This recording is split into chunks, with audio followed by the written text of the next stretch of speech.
তোকে ছুঁয়েছি আধারে। ভূমিকা তালুকদার। পর্ব 31 থেকে 35। ফ্রান্সের প্যারিস শহরসহ তার আশেপাশের বেশ কিছু শহর ভার্সাই, জিভানি, লিল তথা আরও বেশ কিছু অঞ্চলে মানুষের মৃতদেহ উদ্ধার করে চলেছে ফ্রান্স পুলিশ ও ইনভেস্টিগেটর টিম। প্রত্যেকটা খুনের ধরন একই রকম। মাথা গলা কাটা, নগ্ন, অর্ধনগ্ন অবস্থায় ফেলে রাখা, তবে আশ্চর্যজনকভাবে কিছু ডেড বডির এতটাই বিভৎস অবস্থায় পাওয়া গিয়েছে যে তাদের দেহ থেকে যৌনাঙ্গ আলাদা করে তা টুকরো টুকরো করে কেমিক্যাল যুক্ত অ্যাসিডে চুবিয়ে রাখা। ধারণা করা যায় ডেড বডিগুলোর দেহ ধারালো কোনো চাকু, ব্লেড দিয়ে ক্ষত বিক্ষত করে তাতে মশলা জাতীয় কিছু মিশিয়ে দেয়া হয়েছে। এই নিয়ে 56টা মৃতদেহের ময়না তদন্ত চলছে, কিছু আবার গায়েব, সেগুলোর ও খোঁজ চালাচ্ছে ইনভেস্টিগেটর টিম। প্যারিসের সবচেয়ে বড় পুলিশ সদর দফতর প্রিফেকচার দে পুলিশ প্যারিসের কেন্দ্রস্থলে আইল দে লা সিট দ্বীপে অবস্থিত, যার ভিতরে রয়েছে বিশেষ তদন্ত ইউনিট যেমন ক্রিমিনাল ইনভেস্টিগেশন ইউনিট BRI, যা সিরিয়াল কিলার, সন্ত্রাসবাদ বা জটিল অপরাধ তদন্তে কাজ করে। সিনিয়র ইন্সপেক্টর রেহমান পাশা চেয়ারে বসে কপালে হাত ঠেকিয়ে সবগুলো ডেড বডির ছবি দেখছেন মনোযোগ সহকারে। পুরো টেবিল জুড়ে ছবিগুলো সারি সারি লাইন বাই লাইন রেখে তার উপর লাল মার্ক করছেন তিনি। রেহমান পাশার আর বুঝতে বাকি থাকল না এই শহরে এমন সিরিয়াল কিলিং সাইকোপ্যাথিক খুন ব্ল্যাক মাস্ক ম্যান ছাড়া আর কেউ হবে না। রেহমান পাশার আগে গোজগোজ করে টেবিলের উপর ঘুষি মেরে বলে ওঠেন, আজ পর্যন্ত এই ফাঁকারের মুখোশটা টেনে খুলতে পারলাম না। ডেমিট। টেবিলের অপর প্রান্তে থাকা জুনিয়র ইন্সপেক্টর পিটার দুটো ছবি হাতে নিয়ে বললেন, স্যার, সবকটা খুনের ভিকটিম কিন্তু কোনো না কোনো অপরাধের সাথে জড়িত ছিল। বেশিরভাগ এগুলোর উপর রেপ কেসের মামলা দেয়া ছিল। মানেটা বুঝলেন? এটা আর নতুন কি পিটার? এই কিলারের টার্গেট অপরাধীরাই হয়, যার ফলে অপরাধ করেও সমাজের কাছে হিরো, যাদের পরিবারের নারীরা ধর্ষণ এর শিকার হয়েছে তাদের উপর হওয়া অন্যায়ের শাস্তি নিজ হাতে দিয়ে চলেছে মাস্কম্যান। স্যার, আর যাই হোক, কোনো সাধারণ কিলার না, এর খুনগুলো একবারে নিখুঁত। কোনো সুস্থ মস্তিষ্কের মানুষ এভাবে কাউকে মারতে পারে বলে আমার মনে হয় না। Yes, he is a psychopath. যেভাবেই হোক এই কিলারকে আমার চাই, এই চাই। একবারের মুখোশ খুলতে পারলেই আমি সফল। প্রত্যেকটা জায়গার সিসিটিভি ফুটেজ চেক করো, হাই সিকিউরিটি টিম এর ব্যবস্থা করো। একবার ফেসটা রিভিল করতে পারলেই বাকিটা I will handle. Okay sir, all done. সেই কখন থেকে ইবনহার্ট ল ফার্মের 6 তলার করিডোরে পায়চারি করে চলেছে এলেক্স, কানে ইয়ারপিস লাগালো। 3 নাম্বার গার্লফ্রেন্ডের সাথে ব্রেক আপ করে এসেছে, মাথা তার চরম হট হয়ে আছে। অনেক কষ্টে জোর করে ওই আন্টি মার্কা মহিলার কাছ থেকে নিস্তার পেয়েছে, ভাবছে সেই খুশিতে একটা ব্রেকআপ পার্টির আয়োজন করবে। তবে পার্টি জায়ান মার্কো এদের কাউকেই না জানিয়ে করার প্ল্যান করছে, লুকিয়ে লুকিয়ে করার প্ল্যান করে চলেছে। যেভাবেই হোক গোপনে গোপনে সারতে হবে, তা না হলে গার মকিয়ে দিবে তার গুণধর বন্ধুরা। করিডোরের এপাশ ওপাশ হাঁটছে আর প্ল্যান সাজাচ্ছে এলেক্স।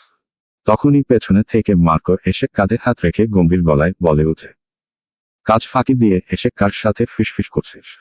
এলেক্স বিষম খায়, কথা অন্যদিকে ঘুরিয়ে নিতে চালাকি করে বলে ওঠে, সাবধানে থাকিস রেহমান পাশা কিন্তু যেকোনো সময় নাদিয়ার সাথে নিকাহ মোবারক করে ফেলতে পারে। এখন কথায় মার্কো মুখ থেকে থুথু বের করে এলেক্সের পায়ের উপর ফেলে। এলেক্স শালা বলে পিছনে সরে যেতেই মার্কো হাত মুষ্টিবদ্ধ করে বলে ওঠে, একবারে আলহামদুলিল্লাহ মার্কা, একটা খবর শুনালি? রাতে ভালো ঘুম হবে আজ। এলেক্স পেটে হাত রেখে মুখে হাসি চেপে কিছু বলতেই যাবে, মার্কো চুপ করিয়ে দেয়। এই মুহূর্তে আর কিছু শোনার ইচ্ছে নেই তার, আর না এসবে কিছু যায় আসে। শালা তুই তোর দেশের মোদি সরকারের থেকেও বেশি খারাপ। One day you will regret for this. হারিয়ে ধন কানবি রে মন, তোর কান্দন কেউ শুনবে না। হাউ স্টুপিড এলেক্স, এত জঘন্য বাংলা কোত্থেকে শিখেছিস তুই? এলেক্স ঠোঁট কামড়িয়ে পরনের কোটটা লাড়াচাড়া দিয়ে নেন। আমি আরো কয়েকটা নিউ বাংলা গালি শিখেছি, শুনবি? মার্কো এবার রীতিমতো কানে হাত দিয়ে কর্কশ গলায় ধমকাতে শুরু করে, ওহো গড নো এলেক্স, কুত্তে কি বাচ্চে, আইসের নো প্লিজ। নাটকির নাতি। হাবিজাবি কথা বলতে বলতে এলেক্স আর মার্কো দুজনেই মার্কোর VIP কেবিনে এসে পড়ে, যেটা জায়ানের কেবিনের পাশেই। এলেক্স কফি মেকারে কফি পাউডার ঢেলে 2 কাপ কফি রেডি করে। 1 কাপ নিচে নিয়ে অন্যটা মার্কোকে দেয়। দুজনে মিলে কিছু পুরনো ক্রিমিনাল ফাইল উল্টে পাল্টে দেখতে থাকে। কিছু গুরুত্বপূর্ণ ইনফরমেশন বের করার চেষ্টা করতে থাকে। জায়ানের হাতে বেয়ে শীতল রক্ত গড়িয়ে পড়ছিল ধীরে ধীরে। লাল ফোঁটাগুলো একসময় লিয়ানার আঙুল ছুঁয়ে যায়। এত রক্ত দেখেই লিয়ানার নিঃশ্বাস কেমন আটকে গেল, মুখ ফ্যাকাশে হয়ে উঠল। জায়ান সেটা বুঝল। সে জানে লিয়ানার ব্লাড ফোবিয়া আছে। তবু মেয়েটা থামল না। কাপা কাপা হাতে ব্যান্ডেজের ফিতা নিয়ে জায়ানের আঙুল জড়িয়ে ধরল, যেন নিজের ভয়কে চেপে রাখছে। থাক, দরকার নেই। লিয়ানা ঠোঁট কামড়ে বলল, চোখ নিচু করে। চুপ, নড়বেন না। তার আঙুলের ডগা জায়ানের তালু ছুঁয়ে যাচ্ছে। ঠান্ডা, নরম, আর কাঁপতে থাকা। জায়ানের বুকের ভেতর কেমন এক চাপা উষ্ণতা জমে উঠল, যেন প্রতিটা ছোঁয়া তার শিরায় শিরায় আগুন ধরাচ্ছে। ব্যান্ডেজ বাঁধতে গিয়ে লিয়ানা একটু নিচু হলো। তার চুলের গোছা জায়ানের হাতে ছুঁয়ে গেল। মুহূর্তেই জায়ানের দৃষ্টি স্থির হয়ে রইল লিয়ানার শার্টের উপরের খোলা দুটো বোতামের ফাঁক দিয়ে। লিয়ানার ফর্সা বক্ষ ভাসমান হয়ে উঠল। শ্বাস কেমন ভারী হয়ে উঠল জায়ানের, যেন হঠাৎ ঘরের বাতাস ঘন হয়ে গেছে। সে মুখ ফিরিয়ে নিতে চাইল, কিন্তু পারল না। লিয়ানার গরম নিঃশ্বাস তার গায়ে এসে লাগছিল, মিষ্টি আর ভয় মিশ্রিত সেই গন্ধে বুকের ভেতর অদ্ভুত একটা টান তৈরি হচ্ছিল। জায়ান চোয়াল শক্ত করে নিজের ভিতরের জড়তাকে আটকে রাখল। জায়ানের হৃদয়ে তীব্র আকাঙ্ক্ষা জাগ্রত হতে শুরু করে। লিয়ানা ফেলা প্রতিটি নিঃশ্বাস তাকে চুম্বকের ন্যায় আকর্ষণ করতে থাকে। বউকে ছুঁয়ে দেয়ার তীব্র ভাষণা অনুভূত হতে লাগলো। সেই কখন থেকে নিজেকে কন্ট্রোল করার সর্বোচ্চ সীমা চালিয়ে যাচ্ছে। আর সহ্য হচ্ছে না। দাঁতে দাঁত পিষে নিজের অস্থিরতাকে ঢেকে বলে ওঠে, leave, I said get out. জায়ানের এমন উগ্র আচরণ লিয়ানার মেনে নিতে কষ্ট হলো। রুম থেকে বের হয়ে যাবে মানে কি এই রুমও তো তারও। জায়ানের রাগ নিয়ন্ত্রণে আনতে লিয়ানা উঠে দাঁড়ালো, অতঃপর জায়ানের গাল স্পর্শ করে বলে, যদি কিছু ভুল করে থাকে আই অ্যাম সরি। তারপরেও এভাবে কথা বলবেন না প্লিজ। লিয়ানার এমন আকুতি ভরা দৃষ্টি জায়ানকে যেন আরো উত্তেজিত করে দিল। মুহূর্তেই জায়ান লিয়ানার পরনের শার্ট টেনে ধরে টান মারতেই প্রত্যেকটা বোতাম ছিঁড়ে ফ্লোরে পড়তে থাকে। লিয়ানার কোমর জড়িয়ে নিজের পানে টেনে এনেই তার উদরে মুখ ডুবিয়ে দেয়। জায়ানের অশ্রু উদর স্পর্শ করতেই লিয়ানার মনে উন্মাদনার সৃষ্টি হয়। অবাধ্য মনের বাসনা পূর্ণ করতে জায়ান হেঁচকা টানে লিয়ানাকে নিজের উরুর উপর বসিয়ে দেয়। জায়ান আরো উন্মাদন হয়ে উঠে লিয়ানার গলায় মুখ ডুবিয়ে কামড় বসিয়ে দেয়। জায়ানের ওষ্ঠের স্পর্শে লিয়ানা কেঁপে জায়ানের কাছে নিজেকে সম্পূর্ণ রূপে আত্মসমর্পণ করে ঢলে পড়ে জায়ানের বুকে। তবে তা কিছুক্ষণের জন্যই। জায়ানের কামড়ের তীব্রতা এতটাই প্রবল হয়ে উঠে যে লিয়ানার মনের সকল বাসনা এক নিমিষেই মুচড়ে যায়। ব্যথায় ছটফট করে উঠে। তার হাড় লাল হয়ে তা থেকে কয়েক ফোঁটা শীতল রক্ত গলা বেয়ে নামতে থাকল। লিয়ানার চোখ জোড়ায় জল জমে থাকে। জায়ানের এমন বিষমিশ্রিত ভালোবাসা তো লিয়ানা কখনো চায়নি। জায়ান লিয়ানার লেডিস শার্টের হাতার নিচে নামাতেই জায়ানের বুক বরাবর এক ধাক্কায় তাকে সরিয়ে দেয় লিয়ানা। কাপা কাপা ঠোঁটে বলে ওঠে, আর ইউ ক্রেজি? আমার লাগছে খুব। জায়ান নেশালো দৃষ্টিতে লিয়ানাকে পরখ করে দেখতে লাগলো। লিয়ানার শরীরে নিজের দেয়া রেড মার্ক গেল দেখে চোখের প্রশান্তি মিলল তার। জায়ান লিয়ানাকে কোলে তুলে নিয়ে বিছানায় শুয়ে দেয়। লিয়ানার উন্মুক্ত শরীর জায়ানকে অদ্ভুতভাবে আকর্ষণ করতে থাকে। জায়ান নিজের ওষ্ঠ দিয়ে লিয়ানার ললাট থেকে ছোটগুলো সরিয়ে ঠোঁটে আঙুল ছুঁয়ে কানে ফিসফিস করে বলে ওঠে, chemistry is not chemistry without bed sweetheart. And I am desperately need you right now. Just feel me baby.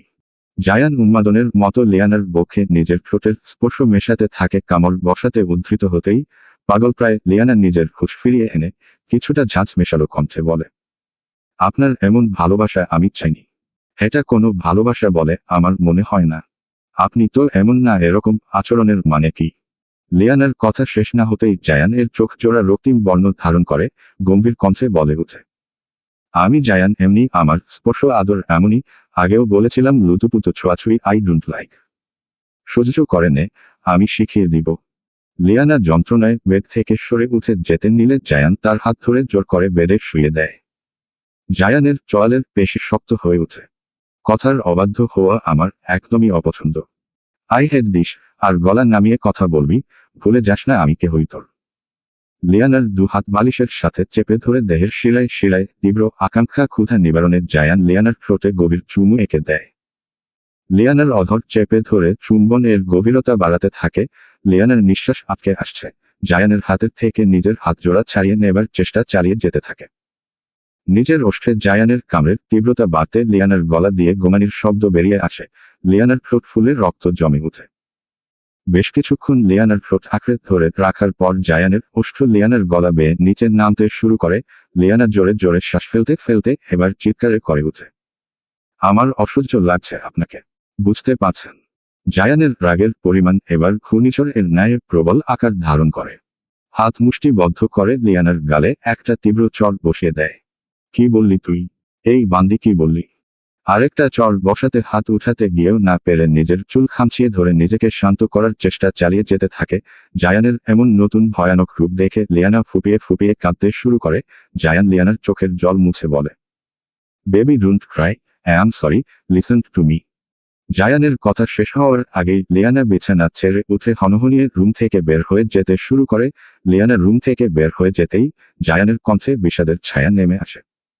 Sheet, ফাক ফাক, এটা তুই কি করলি? নিজের পরীর মতো মিষ্টি বউটাকে তুই এভাবে কষ্ট দিলি। ডেমিট।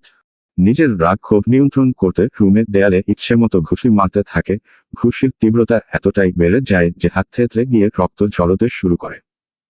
মাথা চেপে ধরে নিজেকে কিছুক্ষণ শান্ত করে রুম থেকে বের হয়ে লিয়ানার কাছে যেতে থাকে। সিঁড়ি বেয়ে নেমে নিচের নামতেই দেখে পুরো ডাইনিং স্পেস খালি, কোথাও লিয়ানা নেই। জায়ান পাগলের মতো পুরো প্যালেস লিয়ানাকে খুঁজতে থাকে, কোথাও লিয়ানার ছায়া পর্যন্ত না দেখতে পেয়ে পুরো ডাইনিং স্পেসের আসবাবপত্র মার্বেল ফ্লোরে ফেলতে থাকে। ঘন নিঃশ্বাসন ফেলতে ফেলতে প্যালেসের বাহিরের দিকে পা বাড়াতেই দেখতে পায় লিয়ানা গার্ডেন এক কোনায় বসে ফুপিয়ে ফুপিয়ে কেঁদে চলেছে। নিজের বউকে নিয়ন্ত্রণের বাহিরে গিয়ে এভাবে এত কষ্ট দিয়ে ফেলেছে ভেবেই নিজেকে নিজের শেষ করে ফেলতে মন চাইছে তার। চুলগুলো হাত দিয়ে বেগ ব্রাশ করে ধীর পায়ে এগিয়ে যেতে থাকে লিয়ানার দিকে। জায়ানের চোখে মুখে অনুশোচনার বিন্দু পরিমাণ ছাপ না থাকলেও এক বুক হতাশা কাজ করছিল। লিয়ানার সামনে দাঁড়িয়ে তার পায়ের কাছে হাঁটু গেড়ে বসে পড়ে জায়ান। লিয়ানার উরুর উপর মাথা ঠিকিয়ে শীতল কণ্ঠে বলে ওঠে, আই অ্যাম রিয়েলি সরি বউ, দূরে সরে যেতে বলেছিলাম তাও কেন গেলি না জান পাখি। লিয়ানা মুখ ফিরিয়ে নেয়, চোখের জল হাতের উল্টো পিঠ দিয়ে মুছে নেয়। জায়ান লিয়ানার হাত ধরে দু হাতে আলতো করে চুমু খেয়ে নেয়। প্রতিশোধ নিতে মন চাচ্ছে। নে। মারতে মন চাচ্ছে না আমায়? নে মার, যা খুশি কর, তাও রাগ করে থাকিস না। লিয়ানা ঠোঁট বাঁকালো। জায়ানের পানে তাকিয়ে তার শীতল দৃষ্টি দেখে লিয়ানার মায়া হলো। কিসের প্রতিশোধের কথা বলছেন আপনি? হাসালেন উকিল সাহেব। প্রিয় মানুষা থেকে কখনো প্রতিশোধ নেওয়া যায় না, শুধু মনপ্রাণ উজাড় করে ভালোবাসায় যায়, আঘাত করা যায় না। আফসোস, আপনি যদি ভালোবাসার মানেটা বুঝতেন। আপনার কাছে ভালোবাসার মানে জেদ ছিনিয়ে নেয়া। জায়ান নিরুত্তর। আমার পাশে এসে বসুন। জানেন, আমি না আর 5টা মানুষের মতো সাধারণ জীবন চেয়েছিলাম, একটা সুন্দর পরিবার। হয়তো আমাদের বিয়েটা স্বাভাবিকভাবে হয়নি, কিন্তু যেদিন 3 কবুলে আপনাকে স্বামীর রূপে গ্রহণ করলাম তখন থেকেই তো আমি একান্তই আপনার হয়ে গিয়েছি। আমাকে ছর বৈধতা শুধু আপনার হলো। আপনার স্পর্শ আমার খারাপ লাগে না। আমি যে আপনাকে ভালোবাসি আপনি তা বুঝেন। Oh sorry, you don't trust in love. ভালোবাসতে না পারলে দয়া করে যন্ত্রণা দিবেন না। জায়ান লিয়ানার ঠোঁটে আঙুল ঠেকিয়ে চুপ করিয়ে দেয়। You are right baby girl. But you are not just my person, you are my forever, my always, my ওয়াইনেস ড্রিম। জায়ান লিয়ানার উরুতে চুমু খেয়ে মাথা হেলে শুয়ে সুরেলা কণ্ঠে গুনগুন করে ওঠে। I ওয়ান্না B your slave, I ওয়ান্না B your master, I wanna be your heartbeat, run like roller coasters. I wanna be a good boy, wanna be a gangster. Besides you cloud be the beauty, and I cloud be the monster. I love you since this morning, not just for aesthetics. I wanna touch your body, so fucking electric. লিয়ানা জায়ানের চুলে হাত বুলাতে থাকে। Romantic weather কই একটা romantic গান গাইবে তা না, জায়ানের মুখে গুনগুন করা ইংরেজি গান শুনে লিয়ানার চক্ষু কপালে উঠে যায়। গার্ডেনের শীতল বাতাস চোখ বন্ধ করে অনুভব করতে থাকে লিয়ানা। আর বাতাসে জায়ানের কণ্ঠ ভেসে বেড়াতে থাকে। If you want to use me, I could be your puppet. Cause I am the devil who's searching for redemption. And I am a lawyer who's searching for redemption. দেখতে দেখতে ফ্রান্সের শীত চলে এসেছে। পাথরের রাস্তায় শিশির বরফে পাতলা চাদর জমেছে, ল্যাম্পপোস্টের হালকা হলুদ আলোয় ঝিকমিক করছে চারপাশ। শহরের রাস্তায় কেবল কফি শপের উষ্ণ ঘ্রাণ ভেসে বেড়াচ্ছে। গরম কফির কাপ হাতে মানুষরা ওভারকোট গায়ে জড়িয়ে রাস্তার পাশ দিয়ে হাঁটছে। সাধারণত ফ্রান্সে বিভিন্ন শহরগুলোতে ডিসেম্বর এর পর থেকে স্নোফল শুরু হয়, তবে আল্পস যেহেতু পাহাড়ি অঞ্চল তাই এখানে অন্যান্য শহরগুলোর তুলনায় তাপমাত্রা প্রায় -10 ডিগ্রি থেকে -0-তে নেমে যায়। তুষারপাতও তুলনামূলক সবচেয়ে বেশি হয়ে থাকে। গোধূলির বেলায় আল্পসের চারপাশ যখন কুয়াশাচ্ছন্ন, লিয়ানা তখন প্যালেস অফ লিয়ার্জের গার্ডেনের থাকা সবুজ পাতার পাইন গাছটার নিচে দাঁড়িয়ে আছে, পরনে সাদা কালারের উল্লে বোনা সুতো দিয়ে তৈরি চেরি ফ্যাশনেবল ট্রুপ সোয়েটার, গলায় একটা লাল রঙা মাফলার প্যাঁচানো। জায়ান বলেছে আজকে বছরের প্রথম তুষারপাত হওয়ার কথা। লিয়ানা কখনোই তুষারপাত দেখেনি, কারণ বাংলাদেশ তো বরফ পড়ে না, ইহকালেও দেখবে কেমন করে। লিয়ানা আজকে অনেক খুশি, ফোনে সুফল দেখত আর ভাবত যদি সেও বিদেশ থাকতো তারও হয়তো দেখার সৌভাগ্য হতো। যাক, শেষমেশ স্বপ্ন বাস্তবে রূপ নিবে। পাহাড়ের গা বেয়ে আসা ঠান্ডা বাতাস লিয়ানার শরীর বেয়ে স্পর্শ করার ফলে অনেক শীতল লাগছে, তাও খাম্বার মতো দাঁড়িয়ে আছে মেয়েটা। তবে তার দৃষ্টি গার্ডেনের অপর প্রান্তে থাকা জায়ানের দিকে, সাদা শার্ট গায়ে জড়িয়ে লিওজিওকে খাবার খাওয়াচ্ছে। এত পাতলা শার্ট, ফুলো ফুলো পেশিগুলো তো বোঝা যাচ্ছেই, সাথে আর্থখোলা। লিয়ানা ভেবে উঠতে পারেন না এই লোকের চামড়া ঠিক কতটা মোটা হলে এই শীতের মধ্যেও ভারী কিছু না পরেও দাঁড়িয়ে থাকতে পারে। অবশ্য জায়ানের বডির টেম্পারেচার এমনিতেই হাই হয়ে থাকে, লিয়ানাকে স্পর্শ করে তার শরীরও গরম করে দেয়। উফ! লিয়ানা এবার জায়ানের কাছে যেতে থাকে, মাঝে মাঝে হিংসা হয় তার লিওজিওকে যখন জায়ান আদর করে, খুইয়ে দেয়। তবে দুটো খোরাই লিয়ানারও বেশ পছন্দের। দেখতে খুবই সুন্দর, একটা কালো, আরেকটা সাদা রঙা। লিয়ানা জায়ানের কাছে গিয়েই হাত বাড়িয়ে জায়ানের শার্টের বোতামগুলো লাগিয়ে দিতে নেয়। জায়ান লিয়ানার হাত ধরে কোমর চেপে ধরে বলে, কি স্লিপং বিউটি, শার্টের বোতামগুলো লাগাতে দিন। হোয়াই সুইট হার্ট, তুই কি কোনোভাবে সিডিউস হয়ে যাচ্ছিস নাকি? ঈশ্বর, মোটেও না, আপনার ঠান্ডা লেগে যাবে তাই। জায়ান লিয়ানার নাকে নাক খুঁজতে খুঁজতে বলে, নো, ইউ আর রাইট। এখন আমাকে তোর সোয়েটারের ভিতর ঢুকতে দে, বডির টেম্পারেচার হাই হয়ে যাবে, তারপর আর ঠান্ডা লাগবে না। Can I? লিয়ানা লজ্জায় জায়ানের মুখ চেপে ধরে ফেলে। চুপ করুন তো, আপনি না আস্ত একটা কন্ট্রোলেস পারসন। হুহো, কেন তুই ফিল করতে পারিস না আমাকে? অসভ্য লোক, ফিলিংস নিয়ে কি আপনার মতো সারাক্ষণ বলে বেরাবো নাকি? উফ, নিজেকে একটু কন্ট্রোল করা শিখুন। জায়ান লিয়ানার ঘাড়ে চুমু খেয়ে বলে, উহু, যেদিন আমার ডায়মন্ড কন্ট্রোল হওয়া শিখে যাবে সেদিন আমিও হয়ে যাব। লিয়ানা কথার জোরে জায়ানের সাথে পেরে উঠে না কোনোদিনও। তাও আবার লাগামহীন কথাবার্তা তাকে রীতিমতো লজ্জায় ফেলে দেয়। লয়ারদের সাথে এমনিতেই চাপার জোর জিতা আর কাটা চামচ দিয়ে পানি খাওয়া একই কথা। রান্নাবান্না সব জায়ান নিজ হাতে করে, লিয়ানা তো রান্নার রও পারে না। জায়ান গার্ডেনে সোফায় বসে ল্যাপটপে ইম্পর্ট্যান্ট মিটিং করছে, এই ফাঁকে লিয়ানা কিচেনে চলে আসে। জায়ানকে গরম গরম কফি বানিয়ে খাওয়াতে মন চাইল তাই। কফি পাউডার দুধ মিক্স করে কফি একদম রেডি করে ফেলে, তবে সুগার জায়ান পছন্দ করে না। এমনিতেও জায়ান ব্ল্যাক কফি খায়। লিয়ানার তিতা তিতা লাগে তাই খেতে পারে না। 2 কাপ কফি রেডি করে খুশি মনে জায়ানের কাছে নিয়ে যেতে থাকে। প্রায় সন্ধ্যা হতে চলল। লিয়ানা কফি নিয়ে জায়ানের সামনে যেতেই দেখে জায়ান ওয়াইনের বোতল ঢেলে ওয়াইন খাচ্ছে। মানে লিয়ানা এত কষ্ট করে জায়ানের জন্য কফি মেক করে আনলো আর জায়ান বসে বসে মদ গিলছে। রাগ করে মুখ ভেঙচি মারল লিয়ানা। জায়ান ল্যাপটপের স্ক্রিনের দিকে তাকিয়েই হাত বাড়িয়ে দেয় লিয়ানার কাছে। কিছুটা রেগে বলে, কিচেনে গিয়েছিস কেন? যদি হাত পুড়ে যেত। ভালোবেসে বানিয়েছিস দে, তবে আর পাকনামো করবি না। আমাকে বলবি আমি করে দিব। আজব তো, আমি আপনার জন্যই বানিয়েছি, আমার জন্য না। জায়ান লিয়ানার হাত থেকে কফির কাপটা নিয়ে লিয়ানাকে টেনে নিজের উরুর উপর বসিয়ে দেয়। ও কি করছেন? এখানে বসে থাক, তোকে দেখবো আর তোর বানানোই আমি কফি খাবো। আগে খেয়ে তারপর রিভিউ দিন। ওকে সুইট হার্ট, বলেই জায়ান কফির কাপে চুমুক দেয়। জায়ান কফি খাচ্ছে আর লিয়ানা এক দৃষ্টিতে জায়ানের গলার উঠা নামা করা অ্যাডামস অ্যাপেলের দিকে তাকিয়ে থাকে।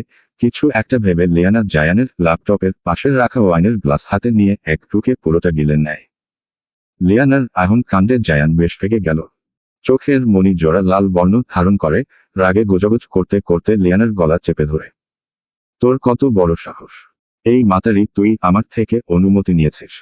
এই মুহূর্তে যেভাবে খেয়েছিস সেভাবেই বের করবি তোর পেট থেকে। জায়ান যে এভাবে রেগে যাবে তা বুঝতে পারেনি লিয়ানা। ভেবেছে জায়ান যখন কফির রিভিউ তাকে দিবে সেও এই ছাইপাশের জঘন্য রিভিউ শোনাবে। কিন্তু লিয়ানার এখন কেমন নেশা নেশা ফিল হওয়া শুরু হয়ে যাচ্ছে। লিয়ানা জায়ানের গলা আলতো হাতে জড়িয়ে ধরে ঠোঁট উল্টিয়ে বলে, রাগ করবেন না একদমই। আমি কিন্তু আপনার একমাত্র বিলাভড ওয়াইফি। তুই আমার বাল বউ হলে কথা শুনিস না কেন? ছেহ, কি জঘন্য জিনিস! মুখটা তেতো হয়ে গেল। তুলছিস কেন? এক পেক খেলে কারোর নেশা হয় নাকি? বমি করে বের করাবো এখন বেশি বাড়াবাড়ি করলে। লিয়ানা জায়ানের কথা পাত্তা না দিয়ে আকাশের পানে তাকিয়ে দেখল বছরের প্রথম তুষারপাত শুরু হচ্ছে। একটু একটু করে তুষার পড়ছে। লিয়ানার জায়ান দুজনের চুলের উপর সাদা সাদা স্নু এসে জমছে। লিয়ানা হেসে উঠে হাত পা ছুঁড়ে ছুঁড়ে স্নু ধরতে থাকে। আজ সে অনেক হ্যাপি জায়ানের সাথে একসাথে বসে তুষারপাত দেখছে। দাঁত কেলিয়ে দু হাত দিয়ে ছেড়ে ছেড়ে জায়ানের চুল থেকে স্নুগুলো সরাতে থাকে। লিয়ানাকে এভাবে হাসতে দেখে জায়ানের রাগ কিছুটা কমে আসে। লিয়ানার ললাটে পরে থাকা চুলগুলো সরিয়ে কানে গুজে দেয়। অশ্রু ছুঁয়ে দেয় লিয়ানার কানে। জায়ান সোফায় মাথা হেলান দিয়ে বসে আকাশের পানে তাকিয়ে থাকে কিছুক্ষণ। মাথাটা চিনচিন করছে। বুকে ব্যথা অনুভব হতে থাকে। লিয়ানা জায়ানের বুকে মাথা রেখে শুয়ে আছে। এত বছর যেই ভয়ঙ্কর সত্যে বুকের মধ্যে চেপে ধরে দিনের পর দিন কাটিয়ে দিয়েছে, এই তুষারপাত জায়ানকে আবার মনে করিয়ে দিল। চোখ বেয়ে না চাইতেও দু ফোঁটা অশ্রু ঝরে পড়ে। একটা পাথর হয়ে যাওয়া পাষাণ হৃদয়ের পুরুষের চোখে অশ্রু বড়ই বেমানান। ঠোঁট জোড়া হালকা কেঁপে উঠে জায়ান। লিয়ানাকে হাত দিয়ে সরিয়ে দিতে চাইল। লিয়ানা সরল না, উল্টো মায়া ভরা দৃষ্টিতে জায়ানের দিয়ে তাকায়। জায়ানকে এভাবে আকাশের দিকে তাকিয়ে থাকতে দেখে লিয়ানা ঢলঢল চোখে জিজ্ঞেস করে, ওমা, অমন করে কি দেখছেন? তোর কি সত্যি কিছু মনে নেই? লিয়ানাও আকাশের দিকে তাকিয়ে বলে উঠে, কি মনে থাকবে? মনে না থাকারই কথা। রাত হতেই তুষারপাত বাড়তে থাকে, সাথে তীব্র হাওয়া। এভাবে খোলা আকাশের নিচে থাকাটা তাদের জন্য মোটেও ভালো হবে না। কেননা এতক্ষণে ঠান্ডা বাতাসের সাথে তুষার বর্ষণ শুরু হয়ে গিয়েছে। জায়ান সোজা হয়ে বসে লিয়ানাকে নিজের কোলে তুলে নেয়। লিয়ানা সেই কখন থেকে জায়ানকে প্রশ্ন করেই যাচ্ছে। জায়ান কোনো প্রতিউত্তর না দিয়েই হনহনিয়ে প্যালেসের ভিতর প্রবেশ করে। তবে লিয়ানা কিছুটা নেশার ঘোরে চলে গিয়েছে। জায়ান লিয়ানার এমন নাজেহাল অবস্থা দেখে ঠোঁট বাঁকায়। একটা টাওয়াল এনে লিয়ানার তুষারে ভেজা চুলগুলো মুছে দিতে লাগলো। জায়ান লিয়ানার মায়াভরা মুখের দিকে তাকিয়ে টমেটোর মতো গোল গাল দুটো চেপে ধরে বলে ওঠে, তুই এত সুন্দর কেন বলতো? আপনার দেখার চোখ সুন্দর তাই সুন্দর মনে হয়। কিন্তু আপনি কেন সুন্দর? পুরুষ মানুষের এত সুন্দর সুদর্শন হতে নেই। জায়ান লিয়ানাকে কোলে থেকে নামিয়ে ডাইনিং স্পেসের সোফার উপর বসে পড়ে নিজের উরুর উপর বসিয়ে দেয়। আজকের রাতটা মতো অন্য দিনের মতো ছিল না জায়ানের কাছে। এতগুলো বছর একা একা নির্ঘুমে কাটিয়ে দিত, আর আজ লিয়ানা তার পাশে। জায়ানকে অন্যমনস্ক দেখে লিয়ানা বলে, কিছু বলছেন না কেন? জায়ান লিয়ানাকে শক্ত করে জড়িয়ে ধরে ফেলে। জায়ানের শ্বাস প্রশ্বাস এত দ্রুত গতিতে ওঠানামা করতে দেখে লিয়ানা জায়ানের গলা জড়িয়ে ধরে। জায়ান আঁকড়ে ধরে লিয়ানাকে যেন বুকে ভিতর ঢুকিয়ে ফেলবে, আত্মার সাথে মিশিয়ে ফেলতে চাইছে। জায়ান নিজের বউকে জড়িয়ে ধরে সোফায় হাড় হেলিয়ে শুয়ে বলে ওঠে, একটু জড়িয়ে ধরে থাকবি আমায়? হুহো। অত পর জায়ান লিয়ানার মাথায় চুমু খেয়ে আরো শক্ত করে জড়িয়ে ধরে ফেলে। হ্যাপি ম্যারেজ অ্যানিভার্সারি বউ, কথাটা বলতে গিয়েও কেমন আটকিয়ে আটকিয়ে কেঁপে কেঁপে উঠে জায়ানের সর্বাঙ্গ। বিদ্যুতের ন্যায় জায়ানের শিরা উপশিরা কেঁপে উঠে। তবে লিয়ানা হাসল। জায়ানের বুকে আলতো করে চুমু খেয়ে বলে, হ্যাপি টু মানুথো ম্যারেজ অ্যানিভার্সারি হ্যাপি। উহু, নট অনলি টু মানুথো। একটু থেমে একটা দীর্ঘশ্বাস ফেলল জায়ান। তারপর, হ্যাপি 10 ইয়ার ম্যারেজ অ্যানিভার্সারি পরি। কথাটা লিয়ানার কানে যেতেই আটকে উঠল লিয়ানা। এক গ্লাস ওয়াইনেই লিয়ানার মাথা যতটা না চক্কর দিতে থাকে এতক্ষণ, তার থেকে বেশি এখন এই ট্যান শব্দটার শুনে মাথা 360 ডিগ্রি অ্যাঙ্গেল ঘুরছে তার। মনে হচ্ছে বেশি নেশায় ধরে গিয়েছে, তাই হয়তো আবল তালুর শুনেছে। ঢলঢল চোখে আবার বলে উঠে, কি বললেন? যা শুনেছিস তাই, আর রিপিট করতে পারবো না। জায়ান জানে লিয়ানাকে এখন কিছু বলেও লাভ হবে না। সকাল হতেই অর্ধেক কোথাও মনে থাকবে না তার। রাতের গভীরতার সাথে বুকের ব্যথাটাও বেড়ে চলেছে। জায়ান প্যান্টের পকেট হাত দিয়ে একটা সিগারেট বের করে আগুন ধরিয়ে ঠোঁটে পুরে নেয়। সিগারেট খাওয়ার সাথে মনের কোণে জমে থাকা যন্ত্রণাগুলো উড়িয়ে দিতে চাইছে। কিছু তিক্ত সত্যে পুরনো ক্ষত মনে পড়ে যায়। দুফোঁটা নোনা জল জায়ানের গলা বেয়ে লিয়ানার চুলে স্পর্শ করে। জায়ান একটাও বাঁকা হাসি টানে। জানিস আমাদের যে আরো একবারও বিয়ে হয়েছিল? আজ থেকে প্রায় 10 বছর আগে, সালটা 2015, 1 নভেম্বর। চট্টগ্রামে তালুকদার বাড়িতে সেদিন জাঁকজমক বিয়ের অনুষ্ঠান, মামা ফাহাদ তালুকদারের। জায়ান একটা দীর্ঘশ্বাস টেনে নেয়। লিয়ানা জায়ানের কোমর জড়িয়ে ধরে উরুর উপর মাথা ঠেকিয়ে শুয়ে আছে। জায়ানের বুকের ভেতরটা আরো ভারী হয়ে উঠল। চোখ দুটো জোরপূর্বক বন্ধ করার বৃথা চেষ্টা করল। চোখজোড়া বন্ধ করতেই পুরনো কিছু দৃশ্যগুলো ফের ভেসে উঠল, সেই রাত যা পুরো জীবনের গতিপথ এক নিমিষেই উলট পালট করে দিয়েছিল। সাল 2015, চট্টগ্রাম। চট্টগ্রামের মহাসড়ক পেরিয়ে পাথরের রাস্তা দিয়ে তিনটে কালো রঙা মার্সিডিজ গাড়ি চরণগড়ের ভেতর দিয়ে হাটহাজারি চলে আসে। জায়গাটায় একটু বেশি গ্রামের ছোঁয়া আছে। এখানকার রাস্তাগুলো বেশ কর্দমাক্ত, শীতের শুরুতে এমনিতেও কুয়াশা থাকে, তার উপরে দেশের আবহাওয়ার কোনো ব্যালেন্স নেই। সারা বছর যখন মন চাইবে আকাশ মেঘলা হয়ে বৃষ্টি শুরু হয়ে যায়, সেটা শীত হোক বা গ্রীষ্ম। রাস্তার দুধারে নারকেল গাছের সারি, আর তার মাঝখানে এক বিশাল পুরনো দোতলা বাড়ি, জায়ানের নানার বাড়ি। বাড়িটার গায়ে পুরনো লালচে রঙের প্লাস্টার, জায়গায় জায়গায় খসে পড়েছে, তবু ঐশ্বর্য লুকিয়ে রাখা যায় না। বড় গেটের ওপরে ঝুলছে একটা লোহার বোর্ডে লেখা, তালুকদার বাড়ি, 1942। পুরো তালুকদার বাড়িতে রঙিন আলোয় চারদিক আলোকিত হয়ে আছে। গেট থেকে শুরু করে টিউব লাইট, এলইডি স্ট্রিপ দিয়ে সাজানো, সাথে রঙিন ফেরি লাইট। ছোট বেলি ফুলের গাছগুলো থেকে ফুলের সুবাসে মৌ মৌ করছে চারপাশ। ভেতরে ঢুকতেই বিশাল আঙিনা, মাঝখানে পুরনো কূপ, পাশে আম গাছ আর কাঁঠাল গাছের সারি। তিনটি গাড়ি এসেই লোহার গেটের সামনে এসে ব্রেক কষে। প্রথম গাড়ি থেকে নামে খান বাড়ির কর্তা বীর বিক্রম খান আর তার বিবি। তারপর সোলেমান খান, ফাহিম খান, রেজাউল খান আর তাদের বিবিগুন। তারপরের গাড়ি থেকে লাফিয়ে লাফিয়ে নামে খান বাড়ির বাদরগুলো, লিয়ানা, মাশা, আরিশা, রিহান। গেট থেকে শুরু করেই সদর দরজা পর্যন্ত লাল কার্পেট বিছানো। তার উপর দিয়ে হেঁটেই খান বাড়ির সকলে ভিতরে প্রবেশ করতে থাকে। কিন্তু জায়ান তখনও গাড়িতে বসে আছে। একা গাড়ি চালিয়ে এসেছে সে, নিজের গাড়িতে কাউকেই উঠায় না। চোখে মুখে তিক্ত বিরক্তির ছাপ, যেন অনিচ্ছার শর্তেও আসতে হয়েছে। গাড়ি থেকে নেমেই ঠাস করে দরজাটা অফ করে হনহনিয়ে বাড়ির ভিতরে প্রবেশ করতে থাকে। ফারদিন তালুকদার এসে সোলেমান খানের সাথে কুশল বিনিময় করে। খান বাড়ির সকলের জন্য অপেক্ষা করতে করতে সন্ধ্যা নেমে এসেছে। ফারদিন তালুকদার নাফিসা খানের দিকে তাকিয়ে জিজ্ঞেস করলেন, কিরে, এত দেরি করলি কেন? বিয়ের অনুষ্ঠান শেষ আর তোরা এলি রাতে? বলেছিলাম দুদিন আগে চলে আসতে। আর বলো না ভাই, কি আর করার, বাড়ির কর্তাগুলোই বিজনেস নিয়ে এত বিজি ছিলেন, তাই আসা হয়ে উঠল না। সোফায় বসে থাকা বীর বিক্রম খান বলে ওঠেন, বুঝলে ফারদিন, আজকে পুরো ঢাকা শহরের রাজনৈতিক মিছিলে পুরো রাস্তা জ্যাম ছিল, সারাদিন জ্যামে আটকিয়েছিলাম। হ্যাঁ জানি তো, এ দেশের পরিস্থিতি আবহাওয়ার মতো চেঞ্জ হয়। বলতে বলতেই ফারদিন সবাইকে নিয়ে দুতলার বসার ঘরে নিয়ে যান। ফারদিন তালুকদার বাড়ির বড় ছেলে, এক মেয়ে ফারিয়া আর বউকে নিয়ে একাই থাকেন তিনি। জায়ানের নানা নানি বেঁচে নেই, প্রায় অনেক বছর হয়ে গিয়েছে। তবে জায়ানের ছোট মামা ফাহাদ তালুকদার দীর্ঘ প্রবাস জীবনের পর মিশর থেকে সদ্য ফিরেছেন, হাতে পিএইচডি ডিগ্রি, মস্তিষ্কে জ্ঞানের দীপ্তি নিয়ে। যাকে তিনি বিয়ে করেছেন আজ, সেই নারীও তার সহপাঠী, সহযাত্রী, একসাথে গবেষণার পরিশ্রমে গড়া এক আত্মিক সম্পর্ক। দুই পরিবারই সম্মত হয়েছিল এই বন্ধনে, তাই আজ তালুকদার বাড়িতে উৎসবের শেষ নেই। লিয়ানা সমেত বাড়ির চার বাদর বউ দেখতে চলে আসে নববধূর রুমে। রুমে আরও বেশ কিছু পরিজনেরা আছেন। লিয়ানা বিয়ে বাড়িতে এসে 5টা মিষ্টি খেয়ে নিয়েছে অলরেডি। মেহেদি দেয়া হাত, আরেকটা খেতে মন চাইল তার, কিন্তু না বেশি খেলে আবার হাত ধুতে হবে, না পরে মেহেদির কালার নষ্ট হয়ে যাবে। লিয়ানা চঞ্চল হওয়ায় বউয়ের গা ঘষে বসে হা করে বউকে দেখতে থাকে আর বলে, তুমি না অনেক সুন্দর। বিয়ের দিন কি সব বউদের সুন্দর লাগে? ফাহাদের বউ মায়া হাসল।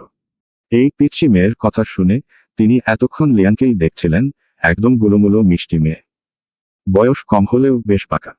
মায়া লিয়ানার গাল টেনে টেনে দুষ্টুমির ছলে বললেন, ওরে হো পাকা বুড়ি, তুমিও একদম প্রীতি, অনেক বাচ্চা পরি, কিউট। লিয়ানা দাঁত কেলালো, চুলে থাকা লাল ক্লিপটা হাত দিয়ে শক্ত করে চেপে চুলে গুজে দিল। পরনে মেরুন কালারের পাকিস্তানি সারারা ড্রেস, চুলগুলো কাঁধ সমান। পাশে থাকা মায়া নিজের মাথার ঘোমটাটা টেনে ঠিক করে নিল।